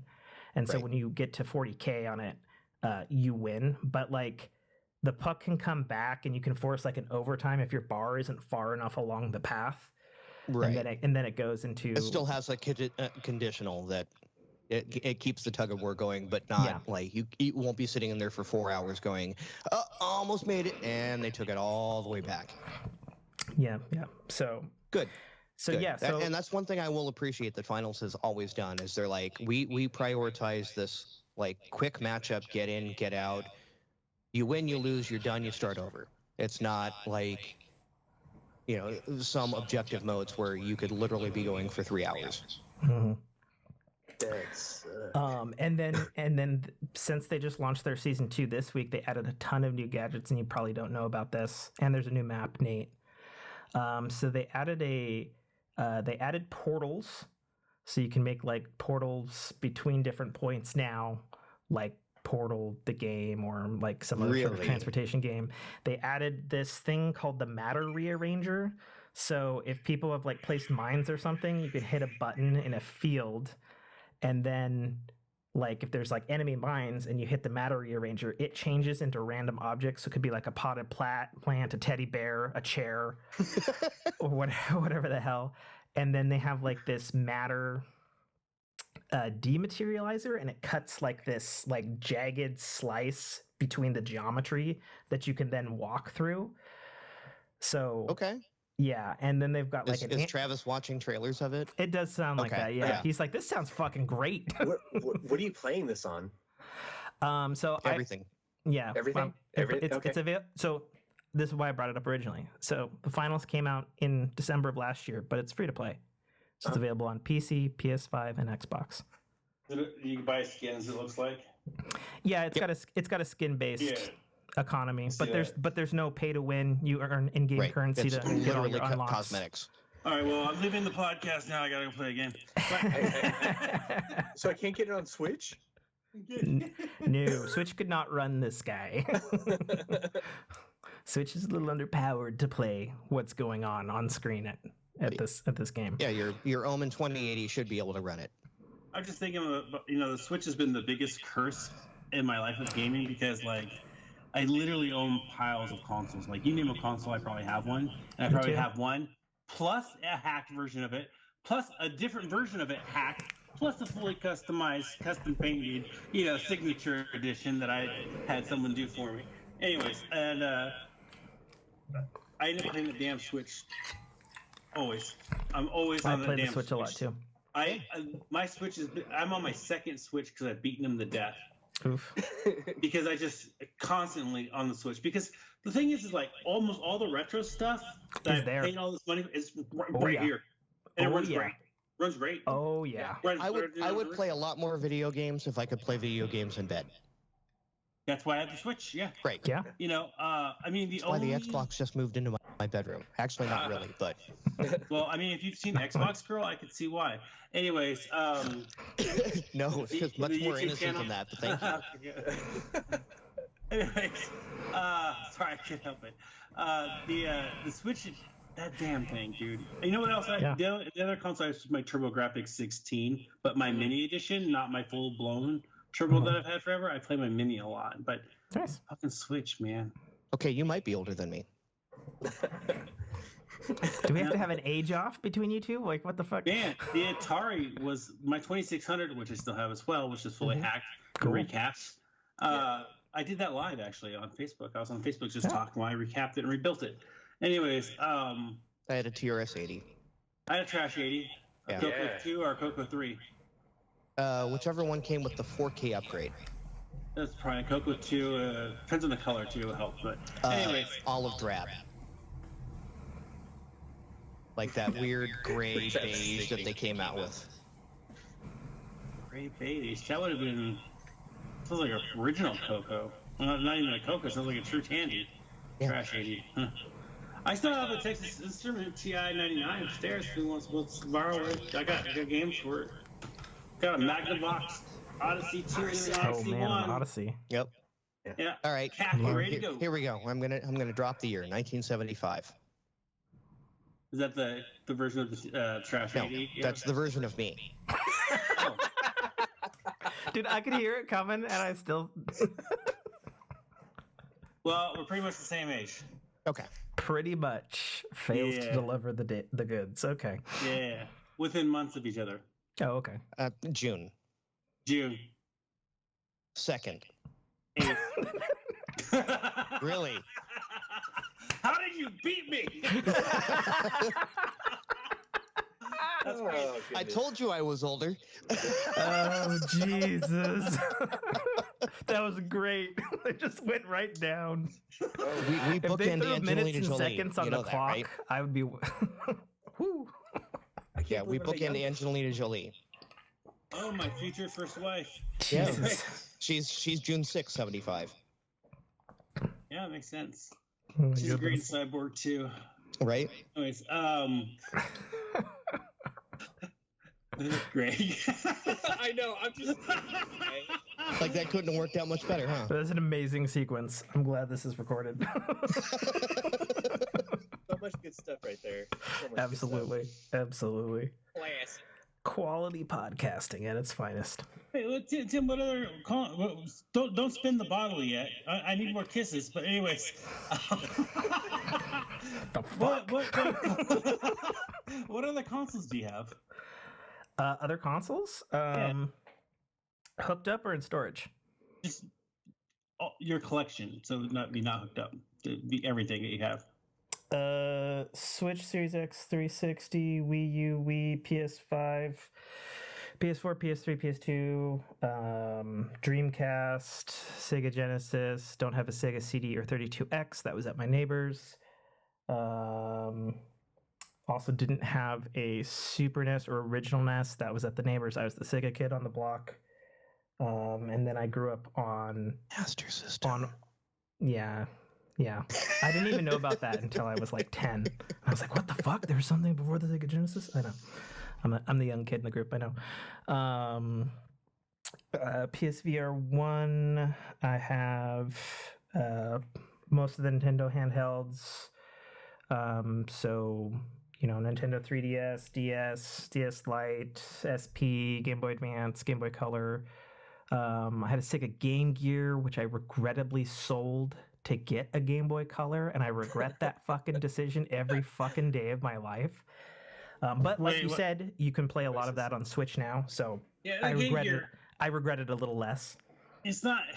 I love those games, man. I have fond memories of putting in RoboCop versus Terminator and just being so fucking pissed at getting just railed on level 1. And I threw my Game Gear against the wall and all 6 fucking batteries popped out. And it still worked. So, back when technology was built like a brick shit house. Yeah, I don't do handhelds, but I think a Game Gear would be an easy one for me to let go of, just because it eats so many batteries. The screen's terrible. It has that cap issue that's basically killed many of them. They're never coming you mean back. the Atari Lynx that you could play for 45 minutes? No, I was talking about the Game Gear, but the Lynx is pretty bad too. The Turbo was really bad, but its screen, which by the way, Turbo makes a cameo in Nemesis, the movie, 1992. Anyways, I'm dying of Holy crap, dude. Anyways, so that's your handheld collection's superb, by the way. Thanks. I think so. My first 2 gaming memories were Sonic the Hedgehog on Sega Genesis, and then Lode Runner on an Apple 2E or GS. It's the GS, isn't it? It's the GS version. It was the full, like the one with the screen, and it had the floppy disk. I think that's floppy disk or a 3 1/4 harder floppy disk. Like it was a full stiff or floppy. The semi-wood or full stiff. Yeah. Full stiff. Oh, Probably the GS, because the 2s didn't really have the 5.5s, not the 3 1/4s. Yeah. Could you put your finger in it, or could you not put your finger in it? Was there a bean you could rub? You could take your finger and just rub the bean to see if you could get the disc to go. I don't recall, but yeah, no, it was a floppy. Yeah, and I remember Lode Runner and King's Quest and all of the things that are buried in time. Things like Pathways into Darkness. And, yes. Yeah, something like that. I had an Apple III. What? I had an Apple III. Solid. Nice. How? Do you still have it? Because that shit's worth money now. It didn't last very long. I wish I did. No, my dad got it for me, and I ended up having to run an Apple II emulator on it to actually do anything. But I had that VCR-sized 5 meg hard drive. Oh, yes. The 5 meg hard drive. And then actually another, not so much a gaming memory, but more of like a writing memory. Mm-hmm. I had I think they were called a PowerBook. It was an Apple laptop, but it had a full trackball, had a dot matrix screen, and I was writing some of my first shit on ClarisWorks. Was it a dual dock? Jeez. Yeah, it had you could swap either the battery for the 2 batteries or a battery and a floppy drive. Well, the dual dock, if it was a dual dock, which was featured in Hackers, jeez, man, just get out there. Random movie trivia into a docking system and make it a desktop. Right. No, I don't think it had that. It was a pass me down from my dad. Yeah, I had that one. So. But I could use it and I could write on it for like 2 hours before the battery died. That's actually quite good for back then. Yeah, I know, right? Solid. I fucking know. Oh. What's the point of having batteries back then in their laptops? It was like an hour best. Shit, it was wild. Battery. So yeah, I've had a very large collection of stuff. Obviously not as large as yours, but. Yeah, I mean, you've had yours longer because I didn't start collecting until I was like in my late 30s. So yeah, I mean, there's like a picture of me as like fucking diapers, and like my folks had the Sega Genesis, the arcade stick, and like both my little tiny baby hands are on the joystick, and I'm like, yeah. So I've been playing forever, and. Always will until some horrible human failure of body part occurs. No. My favorite piece of tech is still this. Oh, your what do they call the whatchamacallit book? The MSN netbook. Yeah. You want to talk about an emulator's dream? Oh, okay. There you go. Fair enough. Yeah, those were pretty solid. I remember, like, before netbooks became a thing, I was telling a friend at Microsoft, I was like, man, they should just make a book of, like, a really cheap, small laptop and call like a compact portable computer or something like that. And it's like, it would only be net-based. Everything would be net-based. The OS's only function is to get to the cloud. And he's like, they'll never do that. And then netbooks came out. I was like, see, I'm right. And then netbooks failed. He said, see, I'm right. And then Chromebooks came out and now are distributed to every school in America. Yep. Yeah, I don't know. I'm still Team Apple in that department. That's fine.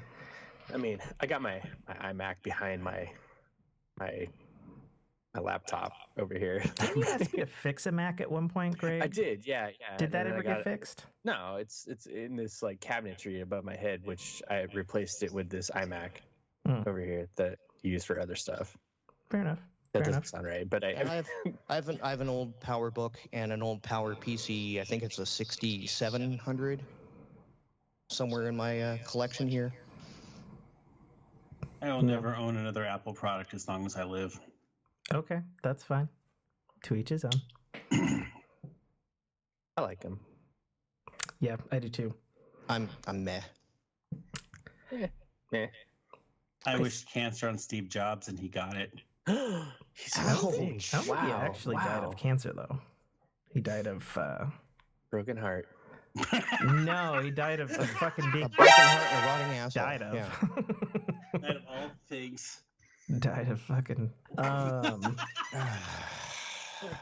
mean, it's true. Who the fuck lives like that? Pepsi and fruitism or something like that. And like sushi once a week or something weird at the end. Button up against rules. Oh. Anyways. Was that in the... And the shit that I had to mark out that I'm gonna have to cut out at fucking 44 minutes. Get the fuck out of here on my show.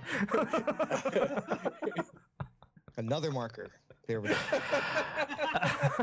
what that is. Oh, this show's gonna be so hacked up. Jesus Christ. That's why I said read the rules, Tim. Tim didn't follow the rules. Anyways, going back to video games. Christ. Should we spin again, or do we keep going? No, I haven't gotten to my We games haven't yet. even gone around the room yet. Oh my Jesus God, I forgot Christ, where we Travis. were. I can't help it. My computer says pre. The finals is great. Season 2's out. It's awesome. It's free to play. I've also been playing a copious amount of Helldivers 2. And I have not played it yet, which is sad because I've been super depressed the last 3 weeks. Final Fantasy VII Reunion. Remake. Yeah. Reunion. Remake. Yeah. Remake came first in 2020. There's a sequence. You got to call it what it's called, or the Japanese get mad, Nate. God. I hear the music is fantastic. It always is. Well, yeah, it's fucking Final ridiculous. Fantasy. It's fucking ridiculous. That composing team they have there, fucking cracked, man. Fucking cracked. Well, speaking of composing teams, yeah, we'll get into that one later in the gaming topic. Marty O'Donnell. Oh yeah, I guess we have to talk about that, huh? Yeah. Yeah, that's wild. I know we're gonna break a rule, but it makes sense when we break this one. Yeah, I guess so. The actual bylines of our actual rules of the show is we don't talk about politics or religion unless they directly intersect with something that makes it impossible not to talk about. We might as well talk about it right now. So, famous game composer. You haven't asked me what I played yet. I almost 100% Bluey. Louis? Good Bluey. for fucking you. And that's the reason the Xbox is now in the bedroom, because I was playing it through Game Pass casted to my TV. Okay. And all my girls got involved, so we've literally had every member of the family play every member of the Bluey family. Nice. Yeah, it was good times. So that and copious amounts of Helldivers, and I haven't touched the finals. And apparently, Rocket League Racing, not Rocket League, Rocket League Racing or Rocket Golf? No, Turbo Rocket Race, Golf. Turbo Racing. Golf Racing. There Turbo we go. Golf Racing. Yeah, it's a mouthful. Is making a resurgence in the popularity polls. Didn't they finally get out of beta and they have like fucking 70 tracks now or something? Yeah. Insane. Turbo I Golf haven't Racing. played it. I haven't played it since then. Tell me what this is. It's Okay. Rocket League and golf. Okay. All you need to know. You To know get a Rocket golf League? cart? Yeah. No, in a game. you're in a Rocket League car, and you hit a giant golf ball and try to get it into the hole faster than any of your opponents. Yeah, so you're racing and golfing at the same time. It's got Mario Kart style power-ups and then these insane sci-fi loop-de crisscross cannon upside down anti-gravity reverse shit. It's wild. Yeah. It is a damn good time.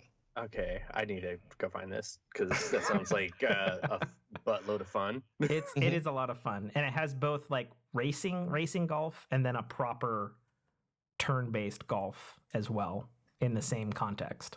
Okay. It sounds like mini golf at a crazy amusement park.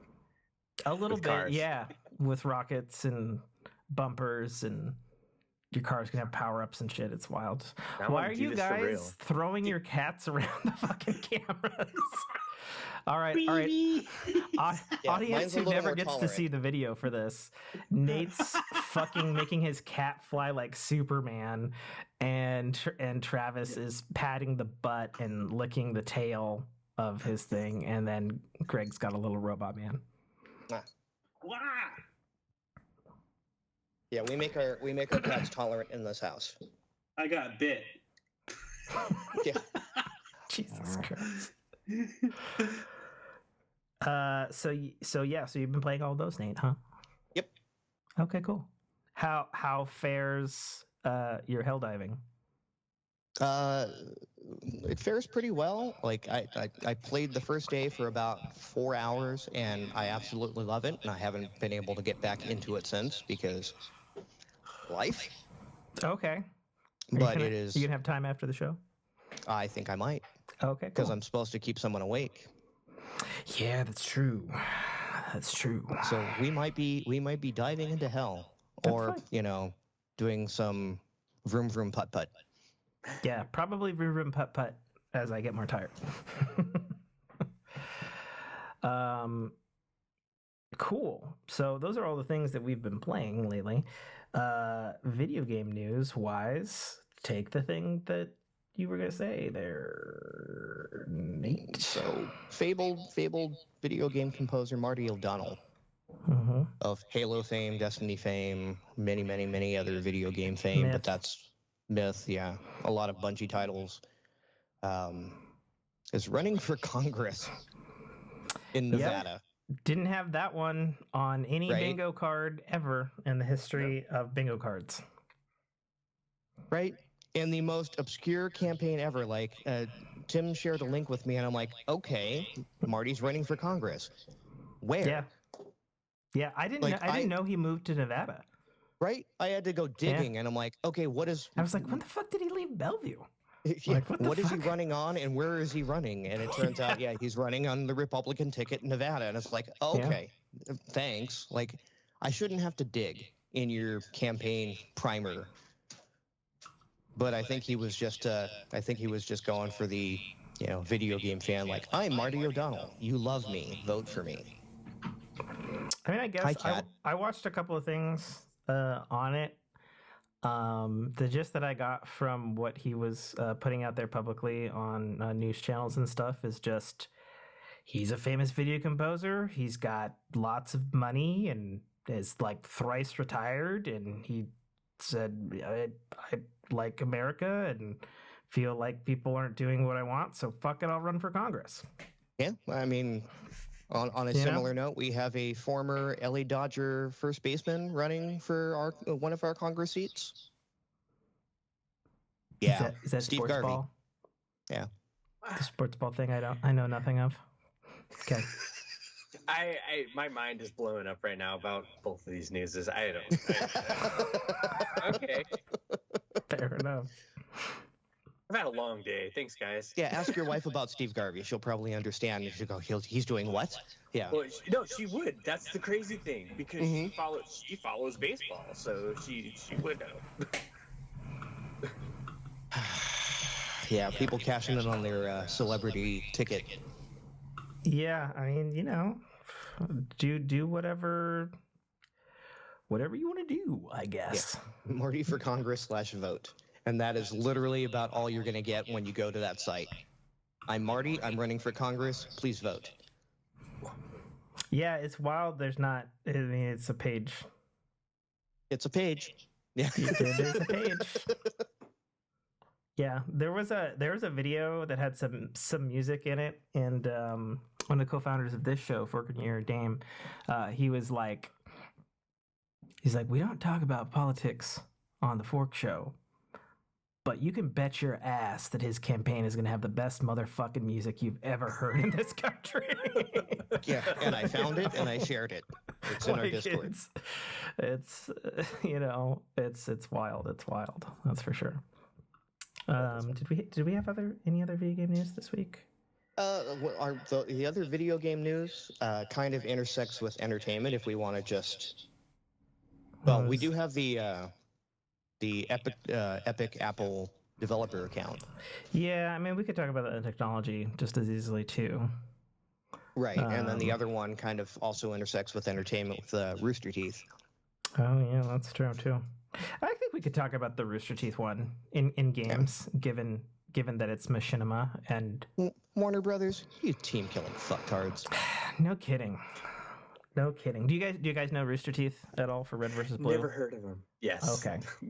I think I have one of their DVDs over here. Yeah. In my stack of DVDs. I have like 6 of them. I have T-shirts that are so old. They're as old as the company. Yeah. Yeah.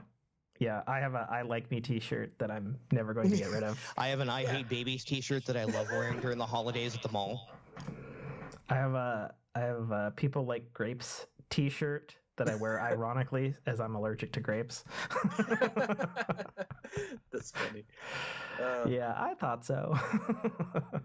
So yeah, Warner Brothers out of the blue just fucking fired and killed everybody at Rooster Teeth, which is wild because they've been around for like 23, 24 years now at this point. Old ass hat. What the fuck? That is old. I have a black one of those, but the bill broke and I think I lost it somewhere in Seattle. The bill broke. This used to be black. Yeah, it's wild. I know a lot of like the original crew of Rooster Teeth has, since moved on and retired or whatever, but it's still like heartbreaking to hear another murder victim on Warner Brothers' warpath of just fucking killing every goddamn property that they own. And then, something that's been arguably pretty beloved in the video game and online community and the before YouTube era, like what the fuck? Like, it's just wild. It's just wild that it came out of the blue. And I feel for those guys and, it sucks. There's just no other way around it. And also, doesn't this mean the actual final season of Red vs. Blue is canceled now at this point? No, actually. Is it still coming out somehow? It is still coming out. And How? it was one of those is it done? Is it in the can? They said ironically, the closing of Rooster Teeth and the last season of Red vs. Blue couldn't have come in a more timely moment. But they've been given the green light to at least finish production on it. That's fucked up. But what is up in the air is our RWBY, Ruby. Yeah, because Crunchyroll's got a stake in that with their offshoot. Yeah. So I don't know. And they said, we're not doing anything about the Roost podcast company. So I guess they spun off all their podcast assets into another thing that is going to be reevaluated at a later date by Warner Discovery. Well, and it's the same thing as when they announced on their video game sides that, hey, our Suicide Squad game that's bombing, we're going to double down on live service games and we're going to cancel single player games that are in development. Right. I'm like, what? Why would you do the opposite of the thing that's making you guys money? And like I said, like you said it was the most appropriate response, you team killing fucktards. And I actually replied to that and I got a swat on the wrist on social media for, I guess, team killing. Oh yeah, you can't say team killing fucktard. Yeah, that's the thing you can't say anymore. And I appealed it and they're like, nah. I'm like, okay, you don't know your fucking history. Yeah. Was it the word team? Was that the bad one? I've been killing probably. That'd be my bet. That'd be my guess. That'd be my guess. Fucktard, maybe. Yeah. Yeah. Well, yeah. Was it the first part or the last part? Yeah, probably the last part. When the bots are moderating, they don't get context or pop culture. So. Yeah.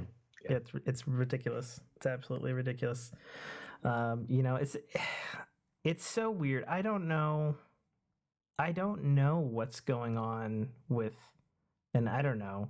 I mean, you guys had more brushes with Hollywood than we probably ever will, but like, I know people that work for Rooster Teeth, and they're just all laughing at this point. Like, we saw this coming literally 7 years ago. Mm-hmm. I don't know why they agreed to get bought by Warner Brothers. Because they didn't have a choice. AT&T held them. When did they get bought by AT&T? Like, right? That's my point. Like, when the fuck did that happen? It was in one of those backroom deals that they had no control over. Someone had the piece of paper that had their names on it. Well, I think a lot of that had to go with when they wanted to distribute, what was the movie they made? They made a couple of them. Space Team. Space Team? Space Team? Star Team? Laser Team? Laser Team, there we go. Yeah. I think that's when they had to get in bed with a production house. That was like 2015 or something, wasn't it? No, I know, but I think that's what kind of kicked it off, where they got into bed with a production house that ended up getting them in touch with Time Warner, AT&T. Mm-hmm. So yeah, it makes sense. I mean, you do this to do this, and then your name ends up on a thing, and you're like, all right, cool. And they had the chops for it. They've been doing a lot of they did Super Bowl commercials. They did tons of stuff that wasn't, just red versus blue. Well, and prior to them being fired, the whole RWB or Ruby thing, I'm just going to say that instead of the fucking letters. That was originally animated Red, all white, blue, by yellow? one dude, Monty of legendary fame, who unfortunately died because he had a peanut in his food, and then which sucks because dude was a legend, being Super one Saiyan man animating army, and then they had to get a crew together to continue the show of 20 or 30 animators, and then move on, and it's nuts. It's nuts. And but to have and again, an American-made anime, and I use finger quotes, sure, to get recognized as legit anime. That's a milestone. Sure. I can't tell. Not that good. I'm just being flat honest here. Ruby's just not that good. Okay, no, that's fine. The action scenes in it are great, but it's never been profitable. And even when they try to connect it to the Justice League, which should have helped it, it ended up getting that same bad writing. I'm sorry, Ruby is so poorly written end to end. It is obnoxiously bad with great character designs and action sequences, which has made it not profitable. Because, like I said before, right? Brett's about Brett, right? Brett makes the art. The art brings you in. Ruby's art brings you in. It looks amazing. The writing doesn't keep you, and it's never been able to keep good numbers. And then I love Rooster Teeth, And again, couldn't you say the same thing about Red versus Blue though? The writing writing was good at the beginning. Writing for the first 6 seasons, which the original team, the writing brought you in, was and amazing. then the animation was kind of. It was kind of funny that they were using that, right? They did some creative stuff with the Xbox, but And then, but once they got into animating it, I think the writing went to shit. Yeah, well, I haven't watched this with animating it. So they had. Because they stopped it at one point. The original first 6 seasons, which were amazing by the original team, we all knew probably have the fucking dusty ass DVDs on our shelves. Yes, I do. Yeah, that's salmon. The puma spider? A puma spider? Get it off me! What, like a puma? Yeah, those first 6 seasons were amazing. Tim, you ever wonder why we're here? Yeah, it's so fucking good. See, all these fucking lines, they're legendary at this point. We're chuckling about them already because it takes us back to a time where we watched a fucking less than 480p video QuickTime file on fucking a Netscape browser. And went, what the fuck is this? I was literally hilarious. watching them through Winamp. Oh God. Right. Yeah. Oh God. Yeah, I mean, guys, you touched on something. I'll tell you something I can tell you right now. Sure. They haven't been profitable. They tried to go into the gaming space with the No and stuff for a while and pull out G4 numbers into YouTube. That wasn't profitable. They couldn't sustain that. The Let's Plays, the Achievement Hunters, the writing team for Ruby is literally 2 friends who'd never written anything in their lives, and they got assigned to doing Ruby, and they did a bunch of weird, creepy crap for those first couple of seasons, and then made a lot of really bad choices with the story, which made people just dive bomb out of there. Ruby survived as long as it did because of the promise of the character designs and those original action sequences. So that's not profitable. So I just don't see how Rooster Teeth, because they also they had Funhouse as well, which was part of I remember they did that merge with them, which and I felt didn't jive with each other, but I know a lot of people felt that it did, but I'm kind of on the outside of that one. What's weird too is that a lot of the Funhouse guys took over the spots of the original Rooster Teeth guys on all their half of them left. Bernie Burns left to his fuck off mansion in France or England or wherever the fuck he went, So the only ones that are still left are Jeff and Gus. I will say that I am no fan of Zazzy. In fact, I kind of hate the guy. Not on a personal level, just his decision-making process is very obvious to me from what I would hear about him back in Hollywood. There's there's more to Batgirl than just taxes. You know what I'm saying? There's more to him wiping out specific animated TV series completely off the platform out of the blue, saying it's for money cost. But if you look at, there's a common trend with all those animation shows. That's Zazie. Zazie looks like the guy on Facebook who's in your comments telling you about his freedoms. You know what I'm saying? Like, so there's definitely a theme there with Zazie. And so that guy's a rich billionaire who's just going to knock off anything that he thinks is counter to what his belief systems are. Right. You know, and that's the real. He'll make excuses, and they're easy to make. You're a corporation. Sure. It's easy to say it's taxes. It's easy to see things. I can't see between Zazie owning that, Zazie being involved, right, and those shows not being profitable, him hanging on to any of it. You know. And yet we get Madam Web, right? Madam Web came from Sony. Right. But, like, you can put out shit, like, and have it be profitable. Well, you can put out shit as long as it's not against his belief system. That's what I'm trying to get across. Because we did get the Flash. Right? Exactly. Right? So he'll put out shit as long as the shit doesn't, you know, mess with the way he thinks his image is. Right. His personal image. And so I think between us three and who's ever listened to this podcast and me losing my future career, saying these things, you know, I don't think it's gonna. I think with the Warner Brothers, there's no room or space for stuff like Rooster Teeth, especially if Rooster Teeth can't be profitable. And I'll tell you something else. Sure. They recently picked up Nostalgia Critic. Warner Brothers bought Nostalgia Critic from the YouTube channel, where the guy does reviews. He wears glasses. He's been around forever. That would be 3 of the 4 people here. Yeah. So he's got like. I mean, I can take my contacts out and go get glasses if we want to. Get them. Anyways, so you know, I think he picked Warner Brothers picked him up. I'm like, why would Warner Brothers pick up this YouTube channel? You know, and suddenly give them all this money. And I honestly think they're going to stick around for a little bit and then cut them loose because it's a way to wipe them off the competition.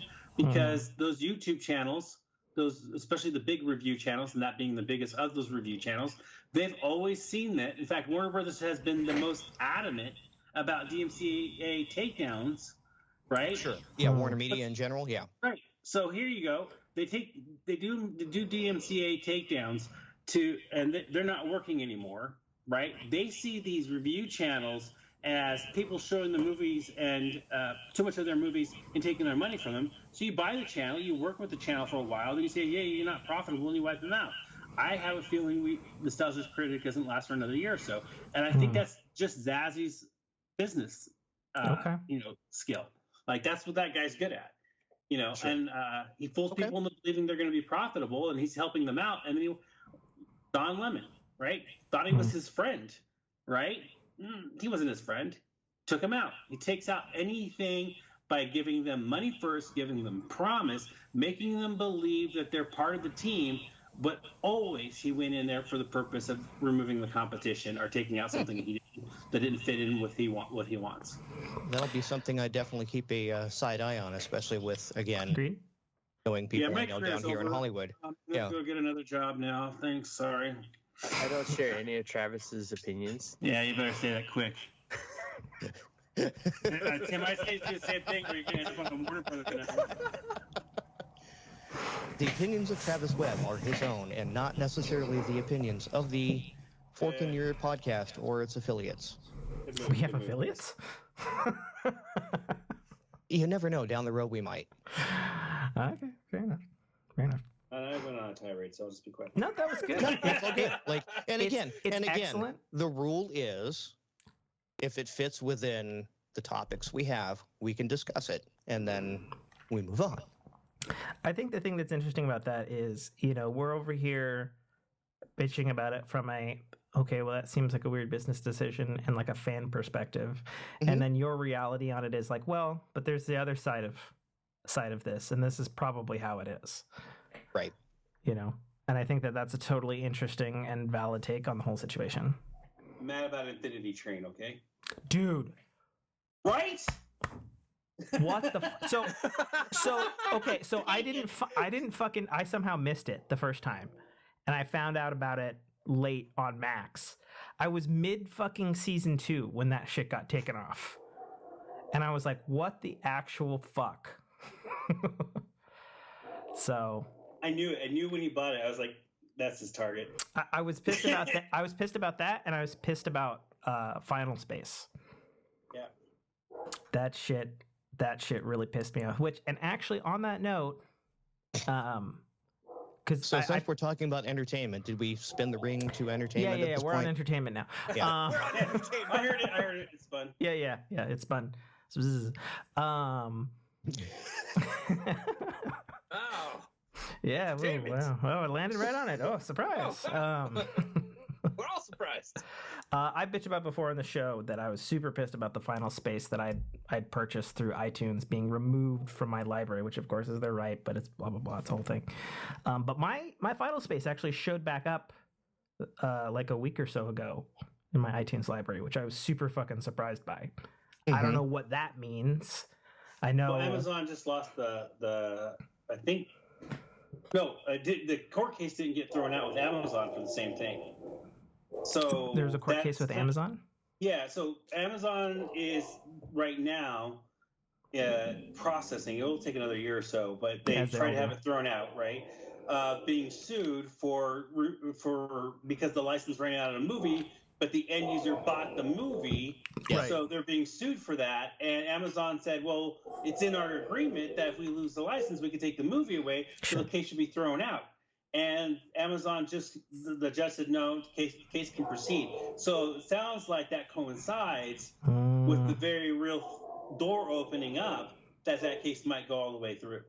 Yeah, I heard that's some good of for the end user. I heard some of the Discovery properties are showing back up in people's libraries.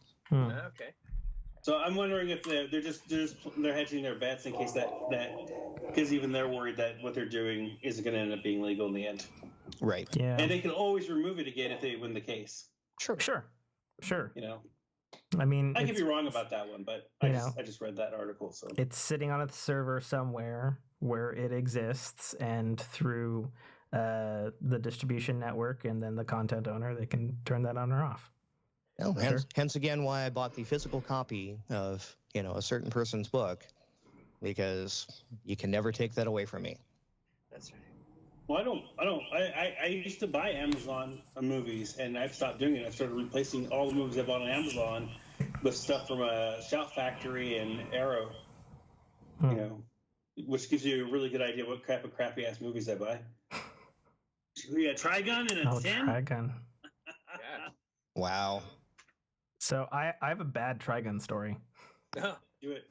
So I think I like Trigun, but I'll never know, because the version that was given to me was some fucking burned ass fucking DVD ripped set, and so all the sequences are out of order. Oh no. So I've never seen a correct version of that. I probably should at some point. I was around when Trigun was new and big, and I watched it, and I have to say that I just never could get Trigun. Okay.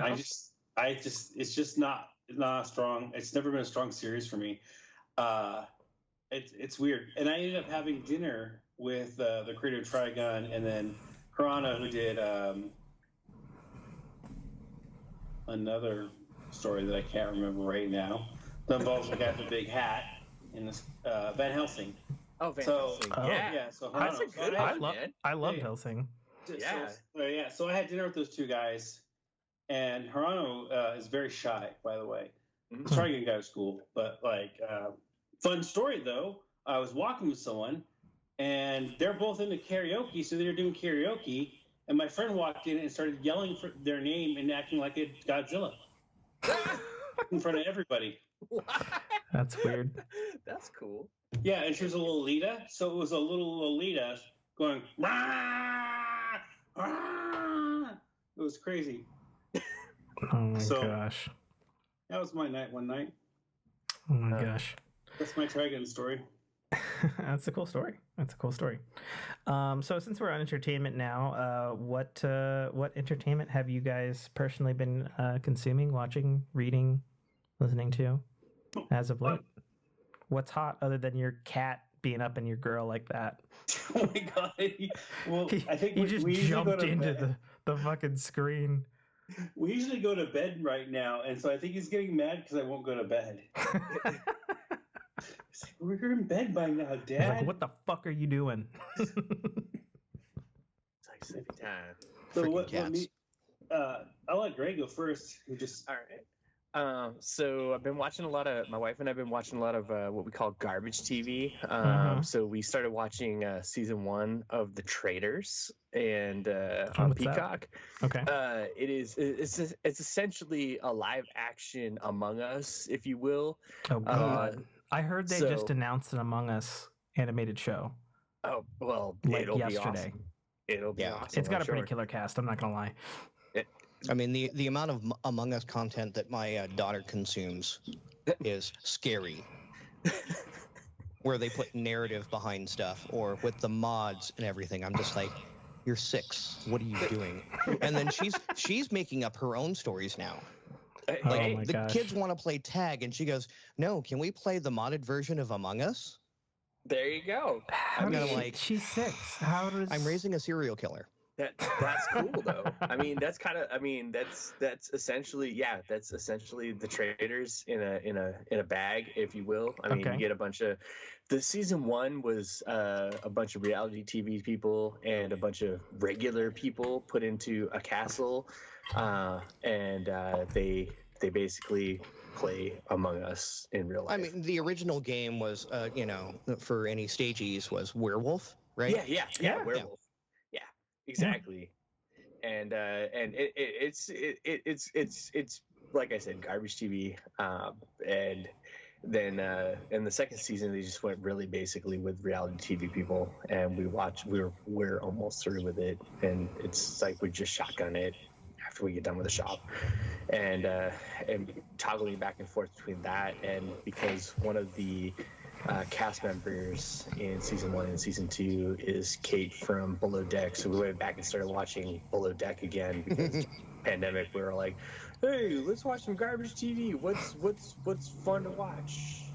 Below Deck. What's that? Oh, it's the yacht show where they live on a yacht, and she's like the head like you steward. should be watching Lower Decks, not Below Deck. Oh, the Lower Deck. Yeah, Deck. I was thinking the same thing. Yeah, you should be watching the Lower Deck. But Below Deck is fun though. It's like dumb. It's like, you get to watch like people do, I don't know, just dealing with really rich people that have no right being jerks. Like it's very surreal. Yeah. But yeah, so those are the two ridiculous shows, and then the other one I've been toggling back and forth. I watched the pilot episode of Elsbeth, and then after watching that I was like, I need to go watch Columbo. Elsbeth is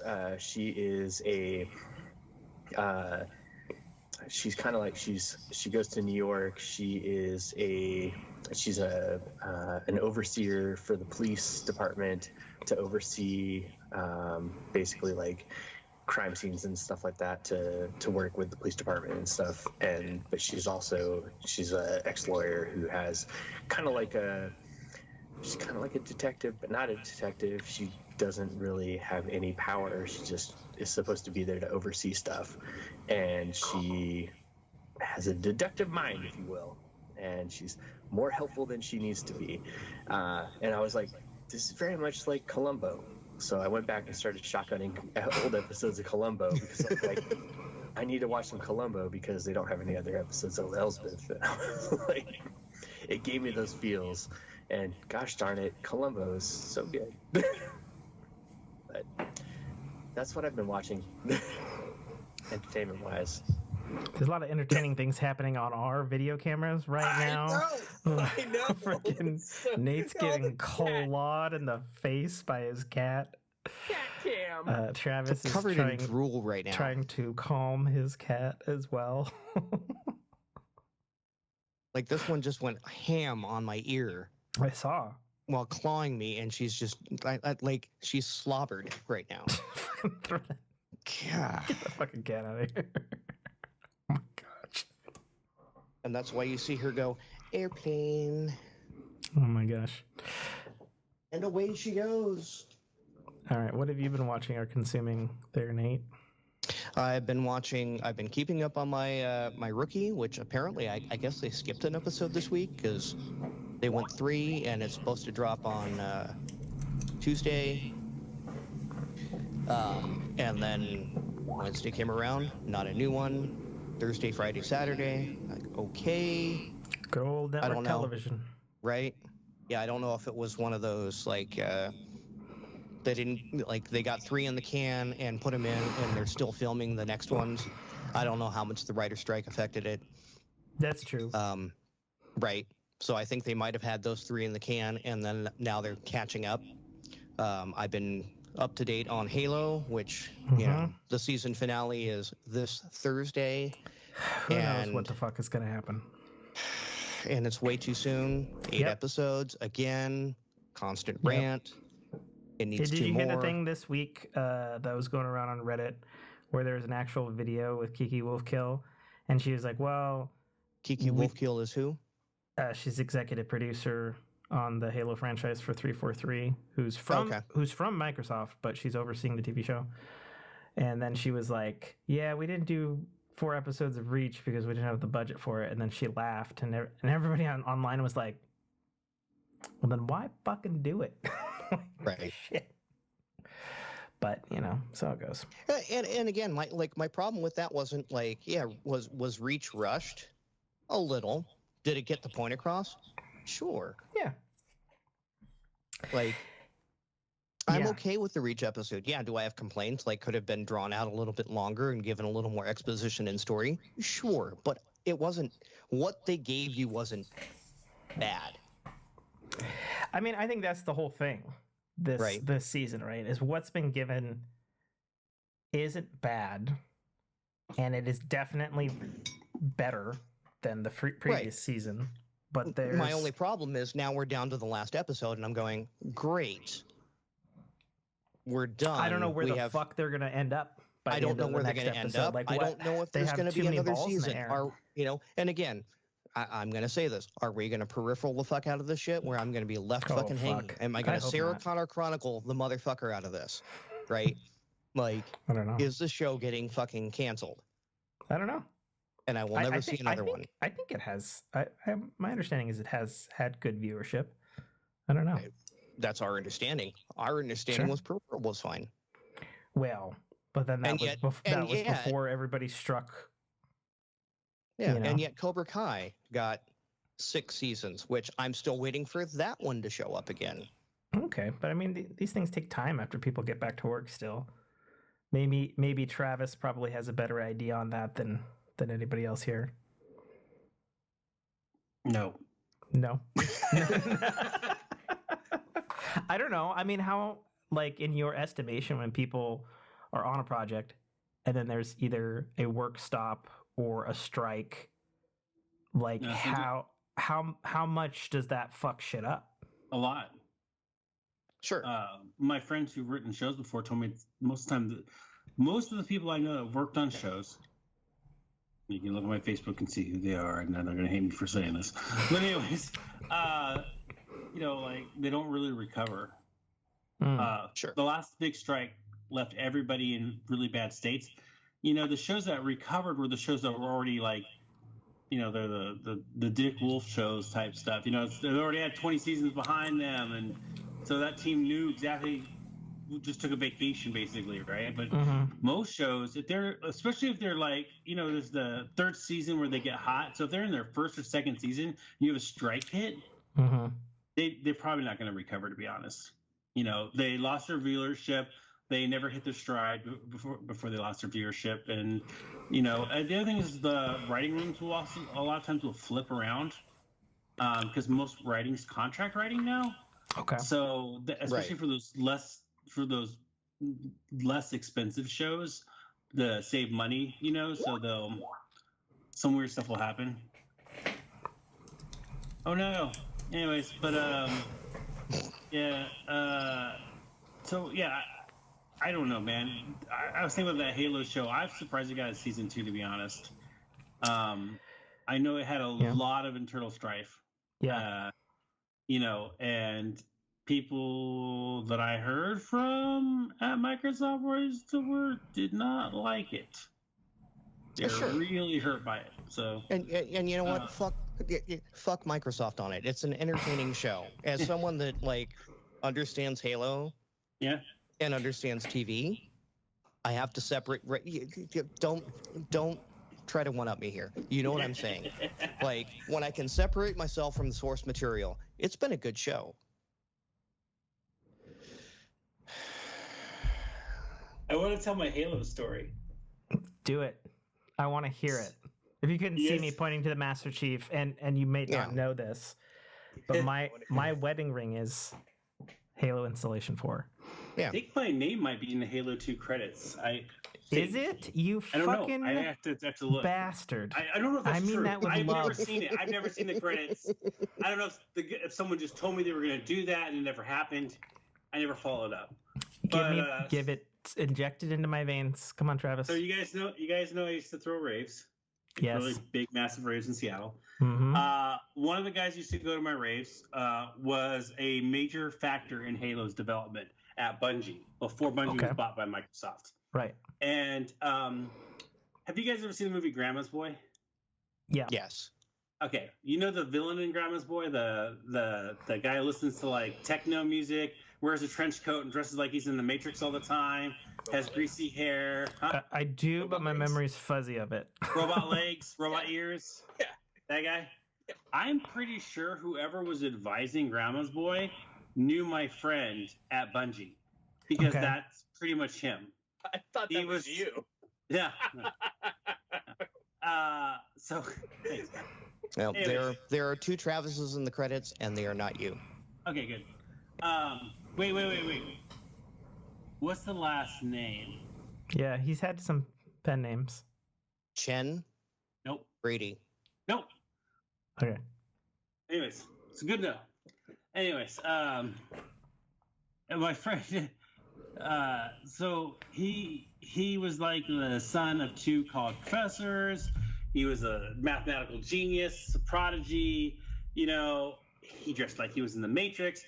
He had a fire starter, twisted fire starter. Yeah, yes. He started going to raves, but they were like gothy ravers because he was basically basing his image on what he saw in mainstream media, but not what was actually at raves. So there's 2 very different universes. Yeah. Raves and movies are not what raves are, especially back then. There wasn't a lot of black at raves, man. Unless it was the Blade, The Blade rave, yeah. Yeah. Anyways, so he was ridiculous. He'd mumble a lot because he did a lot of drugs. And when they got bought by Microsoft let him get away with murder, and he would just mumble all the time. All the time, right? I don't know what the fuck guy was saying half the time.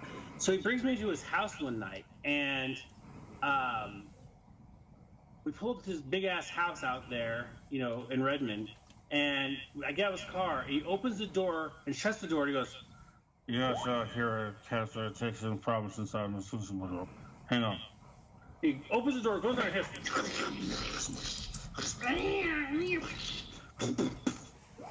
And he opens the note at the door, and he says, "Can't trust the cats for wild animals; they'll kill you." What? You can't trust cats. He's got cats. He's trying to tell me his cats are violent and feral, and he had to hide them in a room from me. Oh, it's like translating Aussie. Right? So we go in this guy's house, and there's no furniture, but there's carbon scorching on his carpets and walls. You know what I'm talking about? Yeah. Blast marks. Someone came in with a blaster in Star Wars, and stormtroopers hit the place. You know what I'm saying? But there's no furniture. Anyways, giant fucking house. This house is big. His house is twice as big. I live in a mansion. That guy lives in 2. And so we go over to his house. He's like, "Are you hungry?" I'm like, sure, right? Okay. So we go to his kitchen. He opens up this fridge, and it is stocked like a 7-Eleven freezer, right? With goddamn propels. Just propels. Propel. He pulls it, and then he shelves the rack in the fridge with the propels, opens the freezer, and it's a freezer lined up like a grocery store freezer of Hot Pockets. Just Hot Pockets. That's all he's got. The rest of his cabinets, I looked around. He didn't have shit. He had some paper plates. That's some bachelor-ass shit. That was my fridge back when I was 23. Oh, my God. A microwave, like a cheap microwave, not even a fancy one. Cheap microwave and a freezer with nothing but condiments and beer, and a fridge full of condiments and beer, a freezer full of TV dinners. But we're talking perfectly clean fridge with perfectly aligned, fully stocked, lined up, shelves, propels, Hot Pockets. I was like, what is happening here? Were they all the same kind of propels and Hot Pockets? Like the same flavor, the same? No. Okay. No. Yeah, there's at least some variety. Pepperoni. Okay. Right. A couple different flavors. I don't remember the flavors of Propel. So we're walking through the big living room area, grand entryway, and I realized, those big bins you buy at Home Depot? Mm-hmm. The plastic bins you use for moving with their Starlite brand? Yeah. Yeah. He's got a bunch of those. This is the first time I noticed this, right? That's exactly it. Mm-hmm. And in there is a whole bunch of those smoke shop swords. You know what I'm talking about when you go to a smoke shop and they got Asian weaponry? Oh.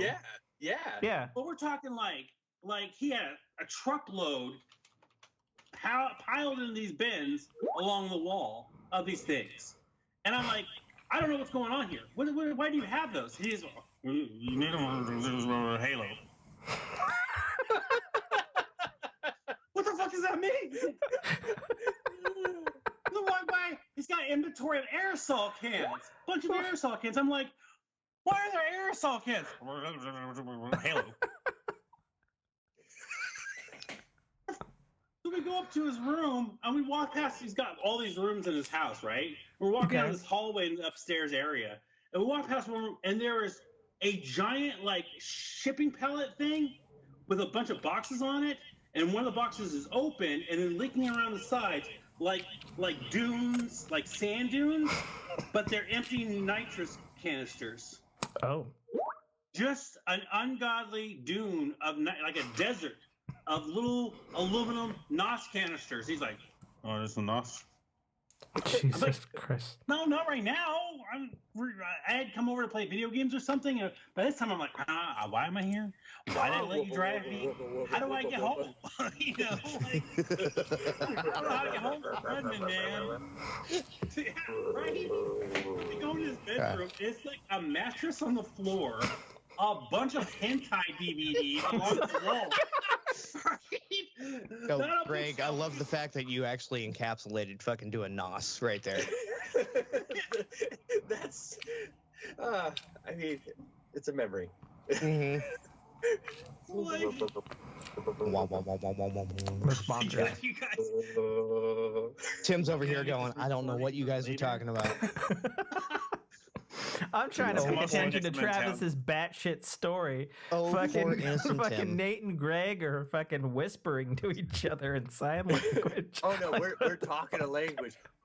Do you want the balloon? Have you ever inhaled a helium balloon? Sure. Right, it makes your voice go. Yeah.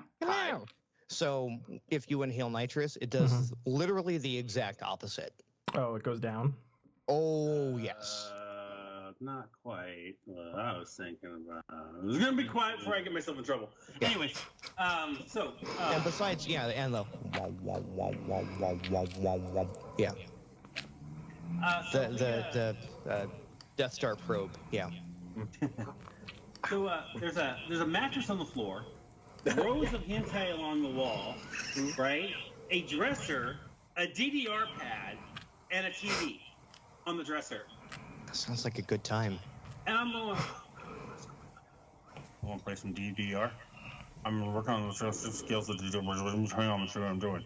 And he just starts playing DDR in his trench coat and boots, right? I'm looking around, confused, wondering, like, or am I supposed to be hanging out this guy now at this point? What's happening here? And he has checks on the wall, 10,000, 15,000 for Microsoft or something, you know? I'm like, what are you doing with these checks? He goes, time to cancel. So someone goes to the bank. You want to go for me? I can't go to the bank and cash your checks for you. That doesn't make any sense. He goes, I don't know. I'm like, you know these things expire, right? Well, checks don't expire. Yeah, they do. Yeah, they do. It takes a while, but yeah. Oh my God! So he had a bunch of checks related to his Halo deal, you know, and I'm like, dude, do you ever go into work? Because I started hanging around once in a while, and he's like, oh no, fuck those guys. Jeez. Microsoft sucks. Okay, you know. So like, anyways, what ended up happening is, so I was dating a girl at the time, and she's in the head cases. That's why she's probably dating. Anyway, so wow, Uno reverse to self there. Jesus. Well, you need the setup to understand what happens next. Okay. I understand this. Yeah. Yeah. So he decides one day he is gonna move in with me, right? And he just starts moving in. Keeps his other house, but he starts moving into my place. Makes himself his room. And you just allow this? I did a lot of drugs as a young man, and sometimes those drugs made me just accept things. Okay. Have you met Travis? So I have, actually. Anyways, so one night I'm trying to sleep in my room. Everybody is at a rave or something. I don't know. And all of a sudden I wake up and my house is going meh, meh, like a full klaxon going on in my house somewhere. I'm like, what's happening? I open my door and there's like red flashes coming up the stairwell and stuff, and like some oozing fog or something. Like, what is happening? I start going down, right? And there's like neon light, but I can't see through all the fog and smoke and stuff, and the klaxon's going and stuff. I'm like, what is happening right now? There's like an instant, like a little bit of strobe, like circuits are going out somewhere. I'm like, the spaceship crash in my living room? No, they just set up a bouncy castle and a bunch of strobe lights and stuff and firing off a full-scale fog machine in my living room at 2 o'clock in the morning because they thought it looked cool. So it did. Yeah. So anyways, he ended up taking off that night, and the girl came over. She was like, you know what? You know, things are going weird. I'm going to go crash in the other room. I never saw her again. Anyways, she ended up leaving. Her body was found 7 months later in the desert. No, she literally ended up leaving with him. They both ghosted me out of nowhere, right? 10 years later, they get a hold of me. Okay? They hit me up, and she's like, oh, yeah. What happened is, like, I went over and had breakfast with him. I thought he was really cool, and he asked me to marry him. And now we have 5 babies. And now one of them might be yours. Yeah. That's the story. We're not playing the game with you like we played with Tim. And that, ladies and gentlemen, is how authors get ideas for things like Starlite. Yeah. Yeah. I did. That's how I got a kid. What are you talking about? Have you met Jody? Okay. Anyway, he ended up going. She ended up going to his house, and that day he went to Home Depot in his trench coat with all his swords and stuff in him, and all his tiny stars and stuff from the smoke shops. And he asked one of the employees to help him find a drill bit that could drill a hole through the star, right? Mm-hmm. And the employee's like looking at this guy with a trench coat, and every time he pulls his trench coat, so there's a samurai sword hanging down inside his coat, right? So they call the cops. Yeah. Right? So then she came and bailed him out, and they ended up falling in love over that stuff, right?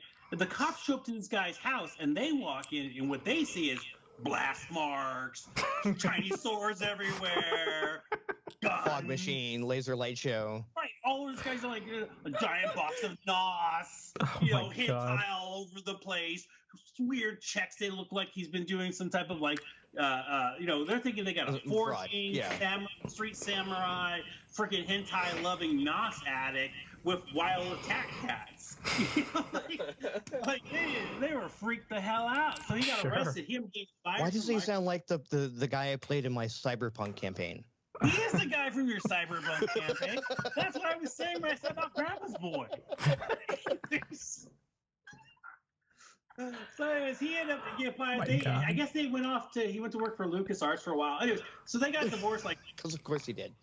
Well, he got a fight with George Lucas. Apparently, the story is not from him, from someone else that says they knew him, that he threw a stapler across a conference table at George Lucas over an argument. Okay. And George Lucas personally fired him. That's the story. I don't know if that's true.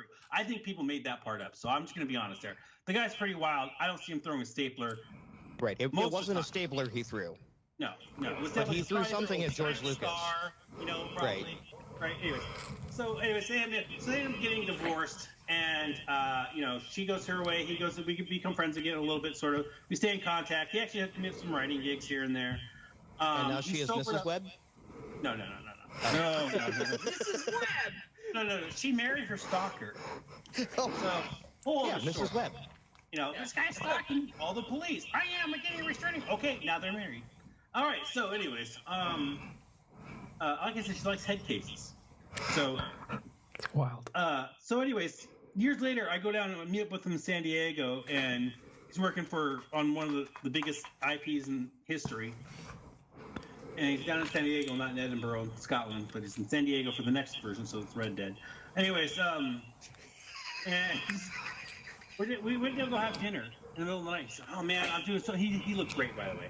Hair is clean cut, looked professional. He wasn't mumbling, clear as a bell, off all the meds and stuff. Sounding great. I was like, dude, this person that was hiding underneath that like facade of the Matrix. Mm-hmm. That was probably the person I was seeing and wanted to be friends with, right? I'm like, oh, good. So good to hang out with the guy I thought I was trying to be friends with and actually be with the person I could see was behind him. He goes, yeah, man, I think I joined a sex club. Oh. Yeah, dude, basically rich people like me, people with a lot of influence, they bring women to us and they make them our slaves. And he was in the next same thing. He got totally caught up with that. That's his... I was like, what? He goes, yeah, man, I don't know if I should get out of it, though, because, it's a little weird, But, I said, I'm having a really good time having sex all the time. I'm going, holy shit, we're in Denny's, dude. You need to call me Jets. We're at Denny's, dude. this shit isn't appropriate for a Denny's, all right? 2 o'clock in the morning, you're freaking people out, man. So, yeah, he got totally caught up in that mess. Oh my God! I think he's okay. I think he's married and living in Texas now. So I think he's, like I said, when I saw him that time, he actually looked the best he ever looked. He was involved in a sex cult. Well, knowingly. So yeah, that's my Halo story. That guy is the reason Halo is so good, though. If you were to ask anyone at Bungie who made Halo so awesome, graphically speaking, they would probably see that guy's name, and you would know something they didn't know. Huh. That he has crazy cats. And some other things. Some many other things. Wow. Oh my goodness. Spin the ring, Tim. Quick. Do we need to? I mean, that's life stories right there. I feel elevated. I feel. So we're in life stories now without spinning the ring. I guess. Sure. Fuck it. Whatever. This has been the most self-guided episode we've had without spinning the ring. We went from video games right into entertainment. We passed fucking entertainment. Into life. So we moved into... Tech's gonna suck. I'm sorry. We might skip tech this episode. Well, tell you about the time I met Steve Ballmer. No, oh, Christ. Sorry. Do we even have anything in tech? I mean... Honestly, everything else after that story is going to be a letdown. Shit. The only thing we have in tech at this point is, Epic and Apple fucking are still Epic and Apple, beefing. the European Union, and you posted some TikTok I didn't watch. I don't know. You posted several TikToks. What are all these TikTok shits doing in my Discord, Nate? Watch the TikToks. I share quality TikToks. Okay, well, I curate them. I will be your algorithm. Thank you. You gotta watch them before they're gone. Gosh. Yeah. Right? My God. So life stories. I guess. I mean... Your turn. We literally went from entertainment into life stories. Okay, well, as has been par for the course for many, many moons on this show, a lot of stuff I'm still not talking about. Greg actually knows a lot about that stuff, as does Nate. Yes. But the new one, which I casually, I don't think Travis knows about those things, unless Greg told him. No. Right. But the one that I casually dropped earlier in the show is, the IRS is levying me for missed payments, so that's fun. Business or personal? Personal. Okay. So that's a lot easier to deal with than business. Working on that, and still working on all the other things that I'm still not talking about on the show. And, so what's this whole night shift thing you're doing? Oh, so that's just a regular work thing. So we got kind of fucked on a contract with a large client in the Pierce County area, and they basically wanted me to do my installation work at night. Okay. For no reason. Like, you're after hours. Like you're not beholden to, like me. I'm on night shifts because I was told by my bosses.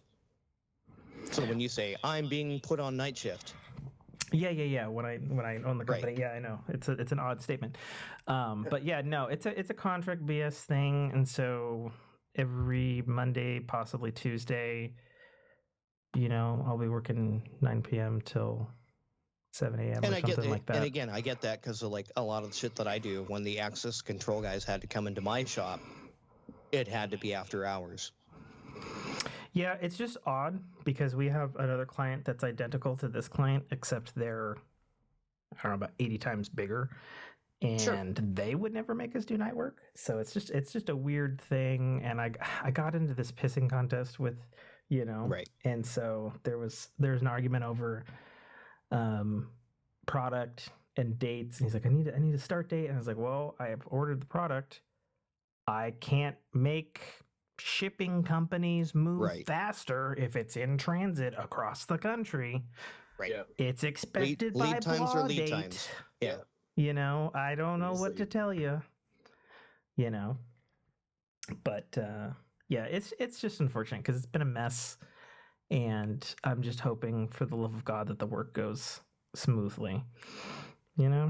So that's why I told you earlier, Nate, I'm trying to do this fucking weird cycle where I was trying to stay up Friday, which was kind of successful. I saw you online. Yeah. While I was at work. Yeah, but it wasn't great because Friday was like, I had like 5 hours of sleep between the last 2 days, and I woke up strangely hungover, which really pissed me off because... You didn't drink? No, I did. But okay. it was a glass, and then finishing the quarter of a glass from the previous night before that I hadn't finished.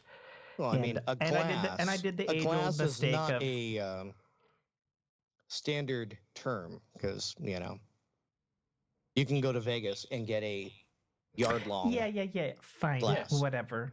It was a glass that was about the size of a can of soda. A glass of what, though? Well, Everclear? So I know what I did. I broke my own rule. You don't switch lanes when you're drinking, and so I swapped lanes as you do, because I was like, well, I'm not gonna let that vodka go to waste, and then. And then I went straight to the Yukon Jack and Coke, and it was a mistake. Ooh. It was a mistake. Whatever. It happens. Yeah, what do you got brown tonight there, sir? Yeah. Oh, they make a ginger ale now? Yes, they do. Is it any good? It is very good. Okay. Does it taste like ginger ale, or does it taste like Canadian Dry?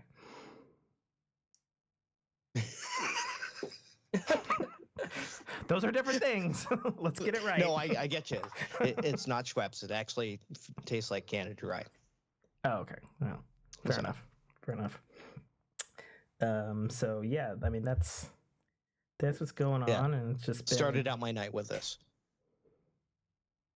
I can't tell your camera's exposed. Is it? Oh, it's wine. Okay. Yeah, it's a wine. It's a wine. Okay. I couldn't tell if it was wine or sake from that exposure. That's fine. And then Greg's got I would never orange. do sake on cast.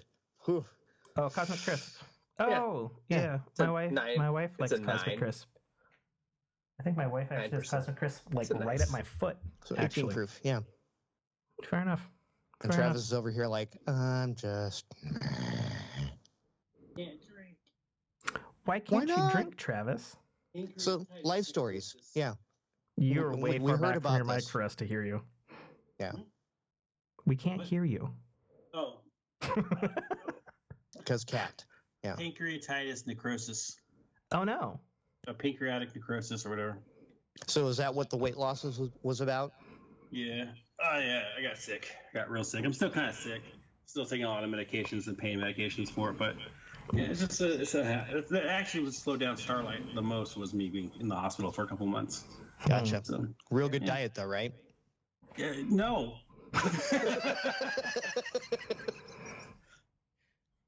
For 8 months I couldn't even eat, so that was rough. I can eat now. I get sick a lot from eating a lot, and then I'm hungry all the time. Then I eat too much, and then the necrosis kicks in, and then I'm in pain and I turn blue and start shaking, and that sucks. So it's whatever. I'm sorry, man. Gotcha. That happens. You know, people live through shit. Pretty normal shit. People do live through some shit. That is. Facts. The fact that they have a name for it means it's pretty normal shit. Yeah. Right? They're not like, what the fuck is wrong with this Travis guy? Like, they have a name for it. They did think that for like a whole year. Yeah. And I was sick. In fact, my fiance left me during all this. Mm-hmm. And I'm sorry again. Yeah. And I mean, it was probably a good thing because I didn't want to tell her that I was not feeling well because I was afraid she was going to think I was having a contract. So that should have been a sign that our relationship probably wasn't strong. Cats are better cuddlers anyways. Yeah. The doctor thought I had something else. And so I was getting misdiagnosed for a long time. And then I turned yellow and collapsed. Yeah. Like bright yellow, like Homer Simpson yellow. Like I didn't even know humans could turn that color. Like your name was John Duss. Yeah. Yeah. And so scared me. Yeah, I got hospitalized, and they ended up putting me on Dilaudid and constant drip and a button of pain medications. Even that was enough. I watched all of Columbo. That's true, Greg. Yes. It's crazy because our next series is all about Columbo. Yeah. Oh my God, Columbo is so good. He's researched at this point.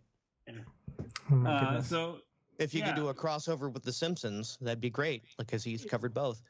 I was just blown away. Yeah. It's actually Homer Columbo. The next series is just nothing but where Homer is Columbo and he solves crimes. Oh my God! The whole time you just think he's an idiot, but he really gets it. Yeah, he really gets it. Oh my goodness! Oh man, if I could not go through, there's a couple things I never want to do again in my life. The first thing is that I would prefer not to ever turn yellow again. Yeah. And the second thing is that I never want another metal catheter. Oh, yeah. No. Ouch. It has to be punctured through. Ouch. But no, apparently I got this goes back to why I want to ask you about some stuff later, Tim, which is because I worked on 6 when this was going on, so it was not a lot of morphine and stuff, but I also had a lot of ammonia in my brain. And so I've been struggling with memory loss and my level so 6 was a hard write to be honest, and that's why I had a meltdown with Greg right before we published it. So I am getting better. I just had a lot of ammonia in my brain that I didn't want to delay the book anymore. So I'm like, crap, did I do what I think I did? So we'll talk about it later. But yeah, basically poison flooded my system and my gallbladder exploded and there was a giant baseball in there basically. And they couldn't remove it because I was If they would have removed it, it would have killed me. But if they didn't remove it, it would have killed me. So we played this weird game of chicken with it while I was on painkillers. Until either I died from it or I healed enough to be able to remove it, and then hopefully didn't die from that. And now I'm in the let's hope he doesn't die from his pancreas still deteriorating post-surgery, which is the necrosis. So what I'm hearing is basically you're playing on house money and saying, fuck it. Let's have fun. Yeah. Oh, dude, that's why I bought this mansion. Yeah. So I ended up getting laid off right after I got out of the hospital, which thanks, guys. Holy shit, dude. Yeah, that's a real story. I got my first day back. I was like, that morning we had a meeting. I was like, hey, it's really good. I was still very sick. I was working from home. So I'm still on painkillers. I have a whole series of meetings to go to. And my boss is like, yeah, we have a meeting at 1 o'clock now. I'm like, oh, okay. So I go to the meeting and they laid me off. And you called me and you told me what happened, and I was like, fuck. Yeah, I just dropped like $100,000 on this house. This is a huge house. So I ended up getting a new job almost immediately because I'm actually pretty okay at what I do. And someone at the job said, why didn't you buy like a mansion with a pool and a hot tub and stuff? I'm like, because I thought I was going to die and we'd have to pay for it.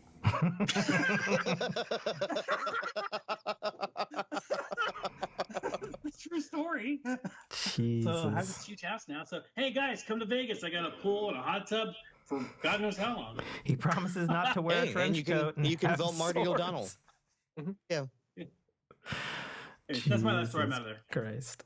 Oh my Greg, God. tell a life story. Somebody else tell a life story. I haven't talked too much this Greg, holy shit. I don't know how to follow that up. Yeah. So Travis you just did the double you didn't whammy. turn yellow. I didn't die. I didn't turn yellow. You obviously don't live in a mansion. I don't live in a mansion. I want the results of that COVID test, though. I went to get. I didn't take it yet. Well, you should probably say what's happening since we've had a whole other fucking conversation in the Skype chat since we've recorded and we're an audio show. I should have taken it. I was gonna ask if you guys wanted me to take it. And, yeah. So do it. Apparently, Nate's gung ho for that. I'll take it. It's a life story. I'll take it. My wife, for the listeners out there, my wife wasn't feeling good. We thought it was an allergy problem or whatever, and so she's been laid up all day, and then I went to go use the bathroom earlier, and I went, and she's like, "Don't come in the room," and I was like, "What's wrong?" She's like, "I took a COVID test, and I just stay away." And I was like, "Oh, okay, I'm sleeping in the office tonight." And she's like, "Yeah, I took a COVID test. You should take one." So I was like, "Okay, cool." So that's what I'm gonna do now. I'm gonna take one, and we're gonna find out if I also am sick. So, yeah.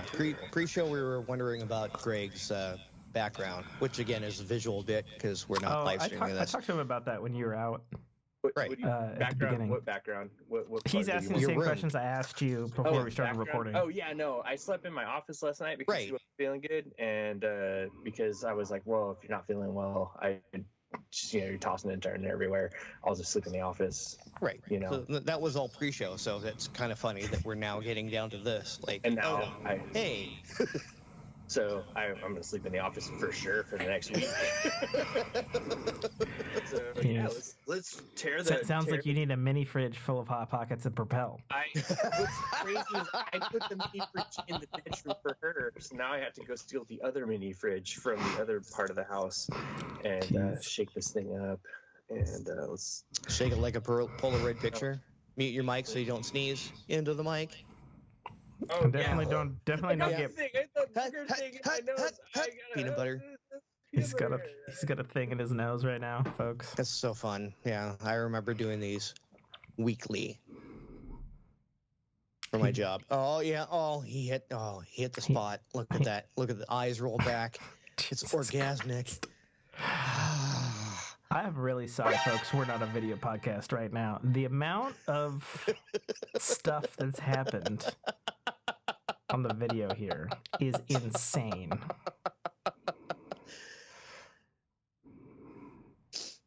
Woo-ha! See, Greg went full clown right there. All right, in the drip. Shake it, twist it, squeeze it.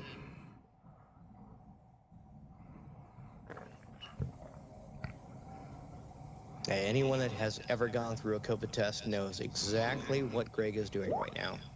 He's doing the swirl and squeeze and pull. So while he's doing that, so my life stories, obviously I've been on night shifts for God knows how long. Way too long. I haven't seen my family in for fucking ever.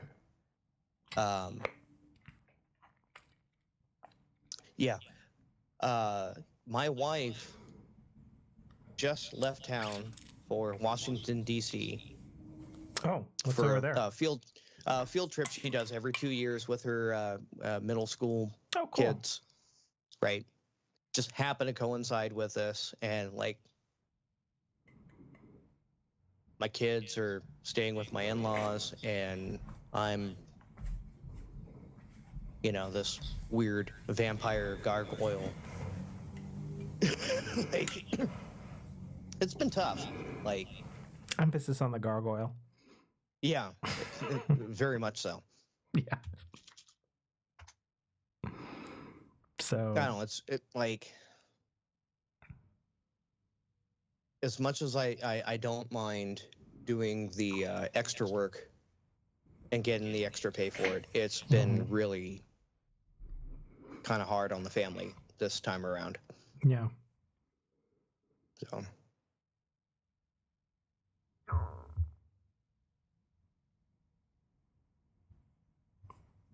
The return of Travis. Yeah, he was fast.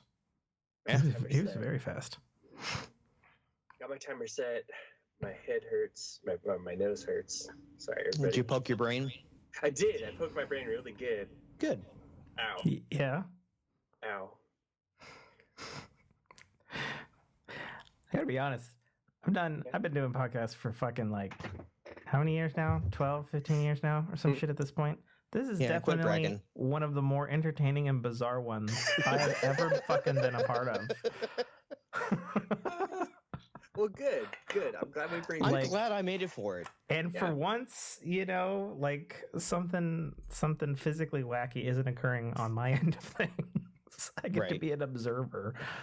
It's good that you don't see the Harbor Freight bucket behind me that I'm currently taking a shit again. How the fuck do you remember that, Greg? I don't. I don't even.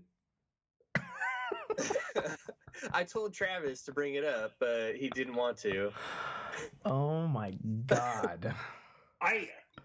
All I can think about, Tim, none of my stories will ever compare to your camping story. Game over. Game over, man. Game over. On that note, we're pushing 3 hours.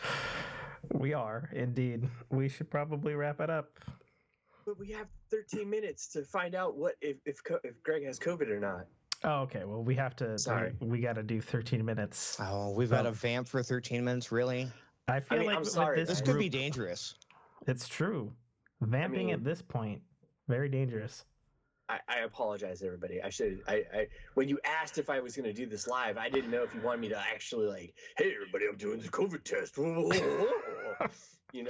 I mean, we could cliffhanger and say, tune into the next episode of the Fork in Your podcast where you find out if that's Greg dumb Smith on a bi-weekly show, bro. Oh my god, you guys! had COVID. You guys remember the TV show Soap? Yeah. Soap. Oh yeah. So at the beginning of the show, they do the quick people right here. Thank you. Yeah. Okay. I don't remember that one. They would do that little weird recap. And they'd always do the end cap too, right? They would do the end cap like is blah blah blah blah blah. So the end of this episode's like, will Greg find out he has COVID? Will Tim be right about the end of Starlite? Will Travis kill Greg for cheating on him with a real publisher? Find out next week on Oh my god! Oh, that was such a thing. Wait, what? What did he say? That's exactly right. Oh my god. That was literally such a thing. I love it. Oh my god. Yeah. Can you do that again, and we will just roll out? He just did it already. Find out. Here. I'll do it in a radio announcer voice. Next time on the Fork in Your Ear podcast, we'll check out the results of Greg Smith's COVID test. Did he die? We'll find out. Nate figures out if he'll ever return to the land of the living. And Travis may or may not be alive in a mansion. Find out next time on the Fork in Your Ear podcast. It's really gonna suck for you, Tim, if I actually die between now and Please fucking don't. Oh my Christ.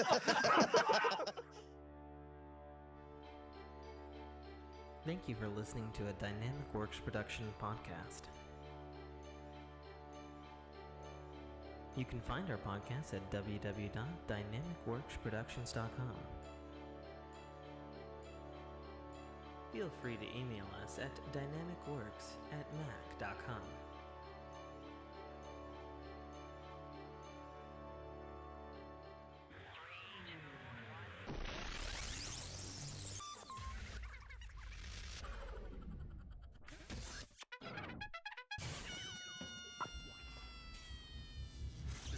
Armado, the voice of Guybrush Threepwood, and you're listening to a Dynamicworks production podcast.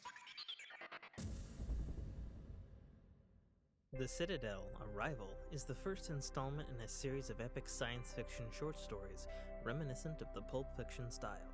It's a fast-paced story that will take you through twists and turns that you will not expect, until they are thrust upon you with all the force, excitement, and chaos of a plasma cannon blast. The story follows Katarl, a nobody cog in the working wheels of a futuristic society run completely by Megacorp, a corporation that carefully runs and manages the lives of the people living under its sphere of power. On one of Katarl's few and far between days off from work, an outing he had hoped would be fun and relaxing turns into an explosive adventure that drags him kicking and screaming into situations and challenges that will make him question every aspect of his life. Watch this colorful tapestry unfurl as Katarl and his newfound allies find their way through this classic, yet oddly surprising tale of good and evil, where nothing is quite what it appears to be. That's The Citadel, Arrival, by author Tim K. Trotter, available right now on Amazon Kindle Store and iTunes iBookstore for only $2.99.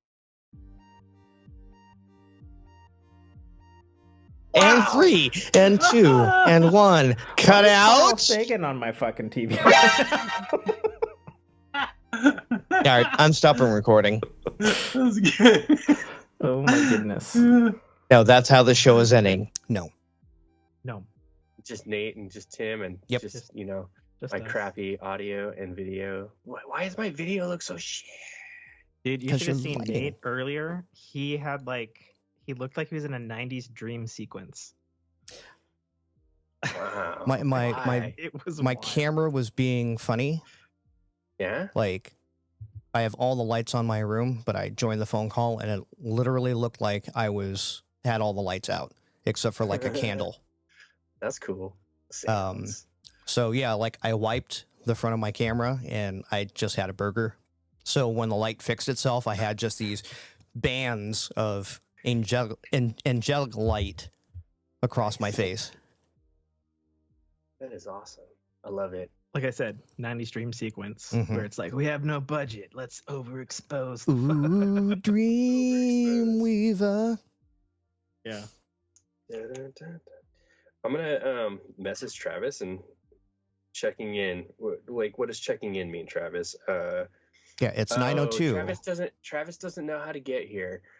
Again? Oh, Travis. I added both of his old Travis things to the Skype. Okay, while you do that, I'm going to go I burn think he one. gives me a new one every Okay. single time. I'm going to go burn one. I'll be back.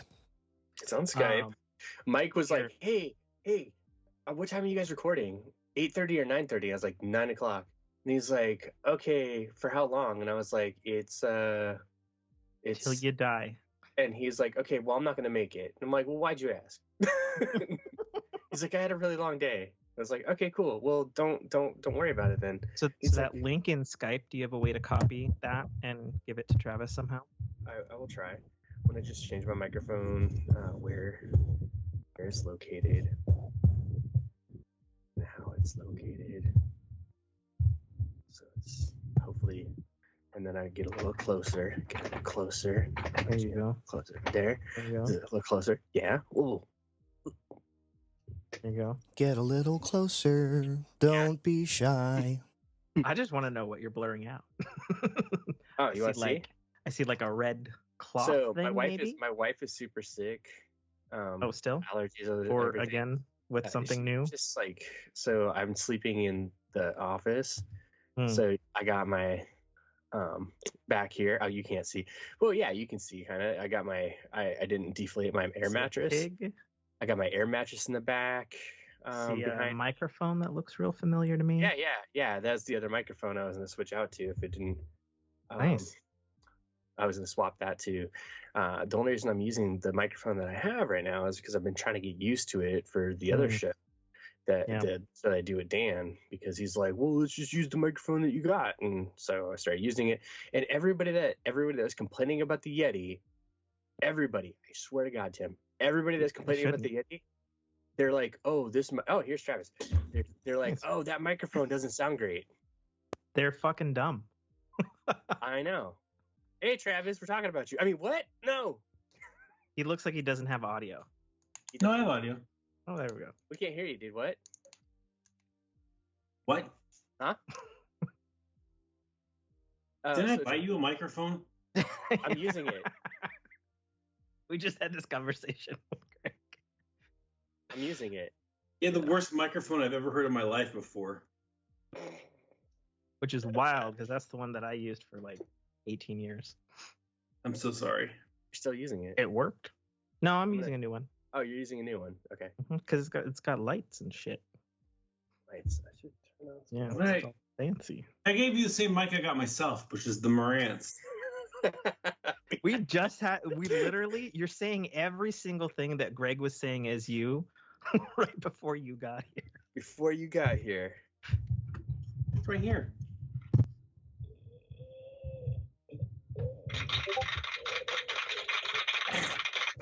That's it. Just clapping suddenly.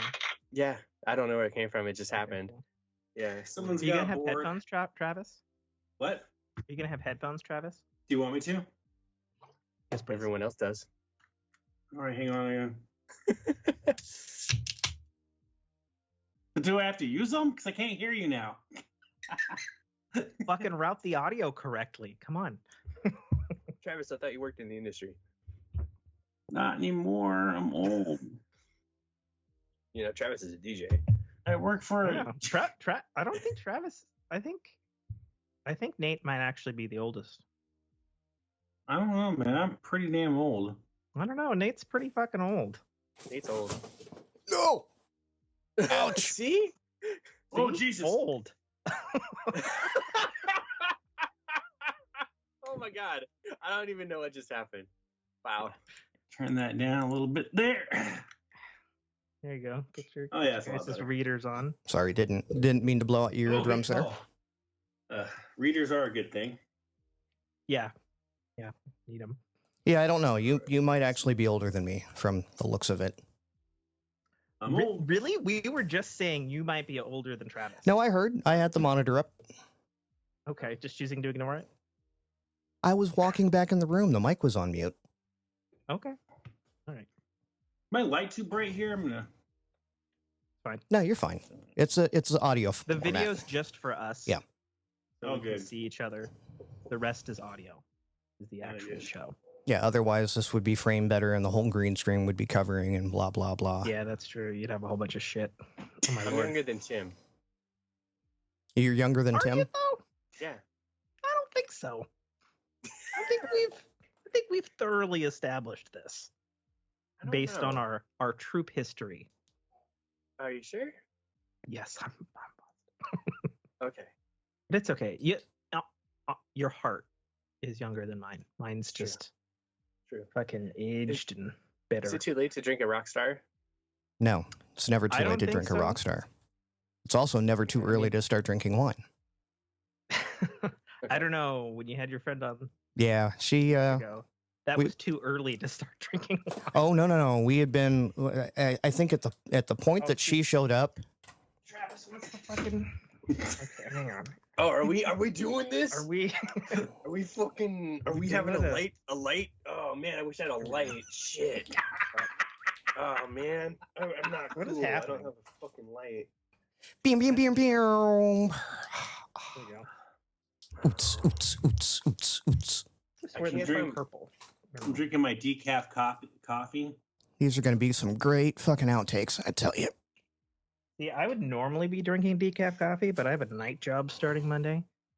Fuck off. So I'm gonna. Yeah, I know you've been on nights for fucking since September. February, but yeah. Yeah, but you're not gonna have to switch back midweek. And No, then that is switch true. Again for 5 weeks, so it's gonna Well, fucking suck. I did that in September. Well, actually, October. I went from October, November, then switched back, and then December I was right. Then I went on break. Then January was right. Then back on nights in February. Oh, cool. Let's get a test from Travis's end, please. So give me like a 3, 2, 1 loud and then a 3, 2, 1 quietly, please.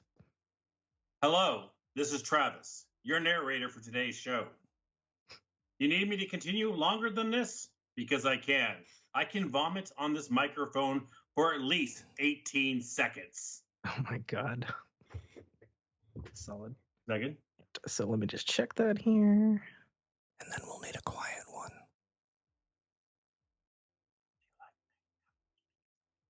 Just rub yourself against me. Oh, yeah. Okay, that sounds great.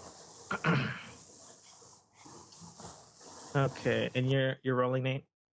I've been rolling for 8 minutes, 47, 48, 49. Okay, cool. Like I said, these are going to be some pretty good outtakes. Yeah, I bet.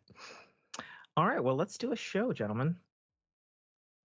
So do I need to tell anybody the rules? Have we not done this like 10 fucking times now? Tell us the rules. This is Okay, purely Greg. for. Well, no. We need the rules. Okay, cool. This is the Fork in Your podcast, a bi-weekly topical show. Our only rules is we don't talk about politics or religion because it just leads to fighting. I'm out.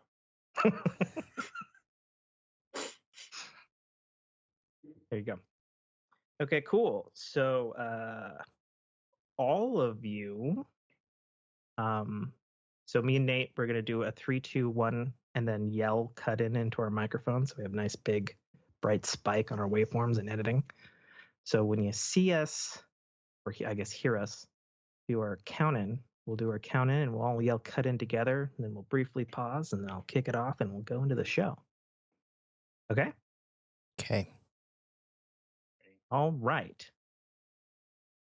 In 3, 2, 1. Cut in.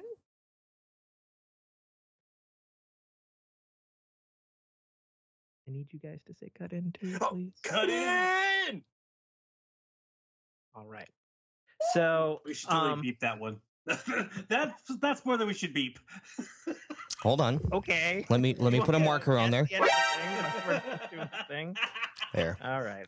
I'll write a note. Hang on. I'll send the I'll send the That sound. was the only spoiler I was hoping you'd skip. Damn it. You can type shit into Skype and tell me what not to say. I'll send the soundboard track. It'll have a blip on it. 50 mins. Tim spoils the shitty death of 59 the worst minutes. character Yeah. Dying in over the book.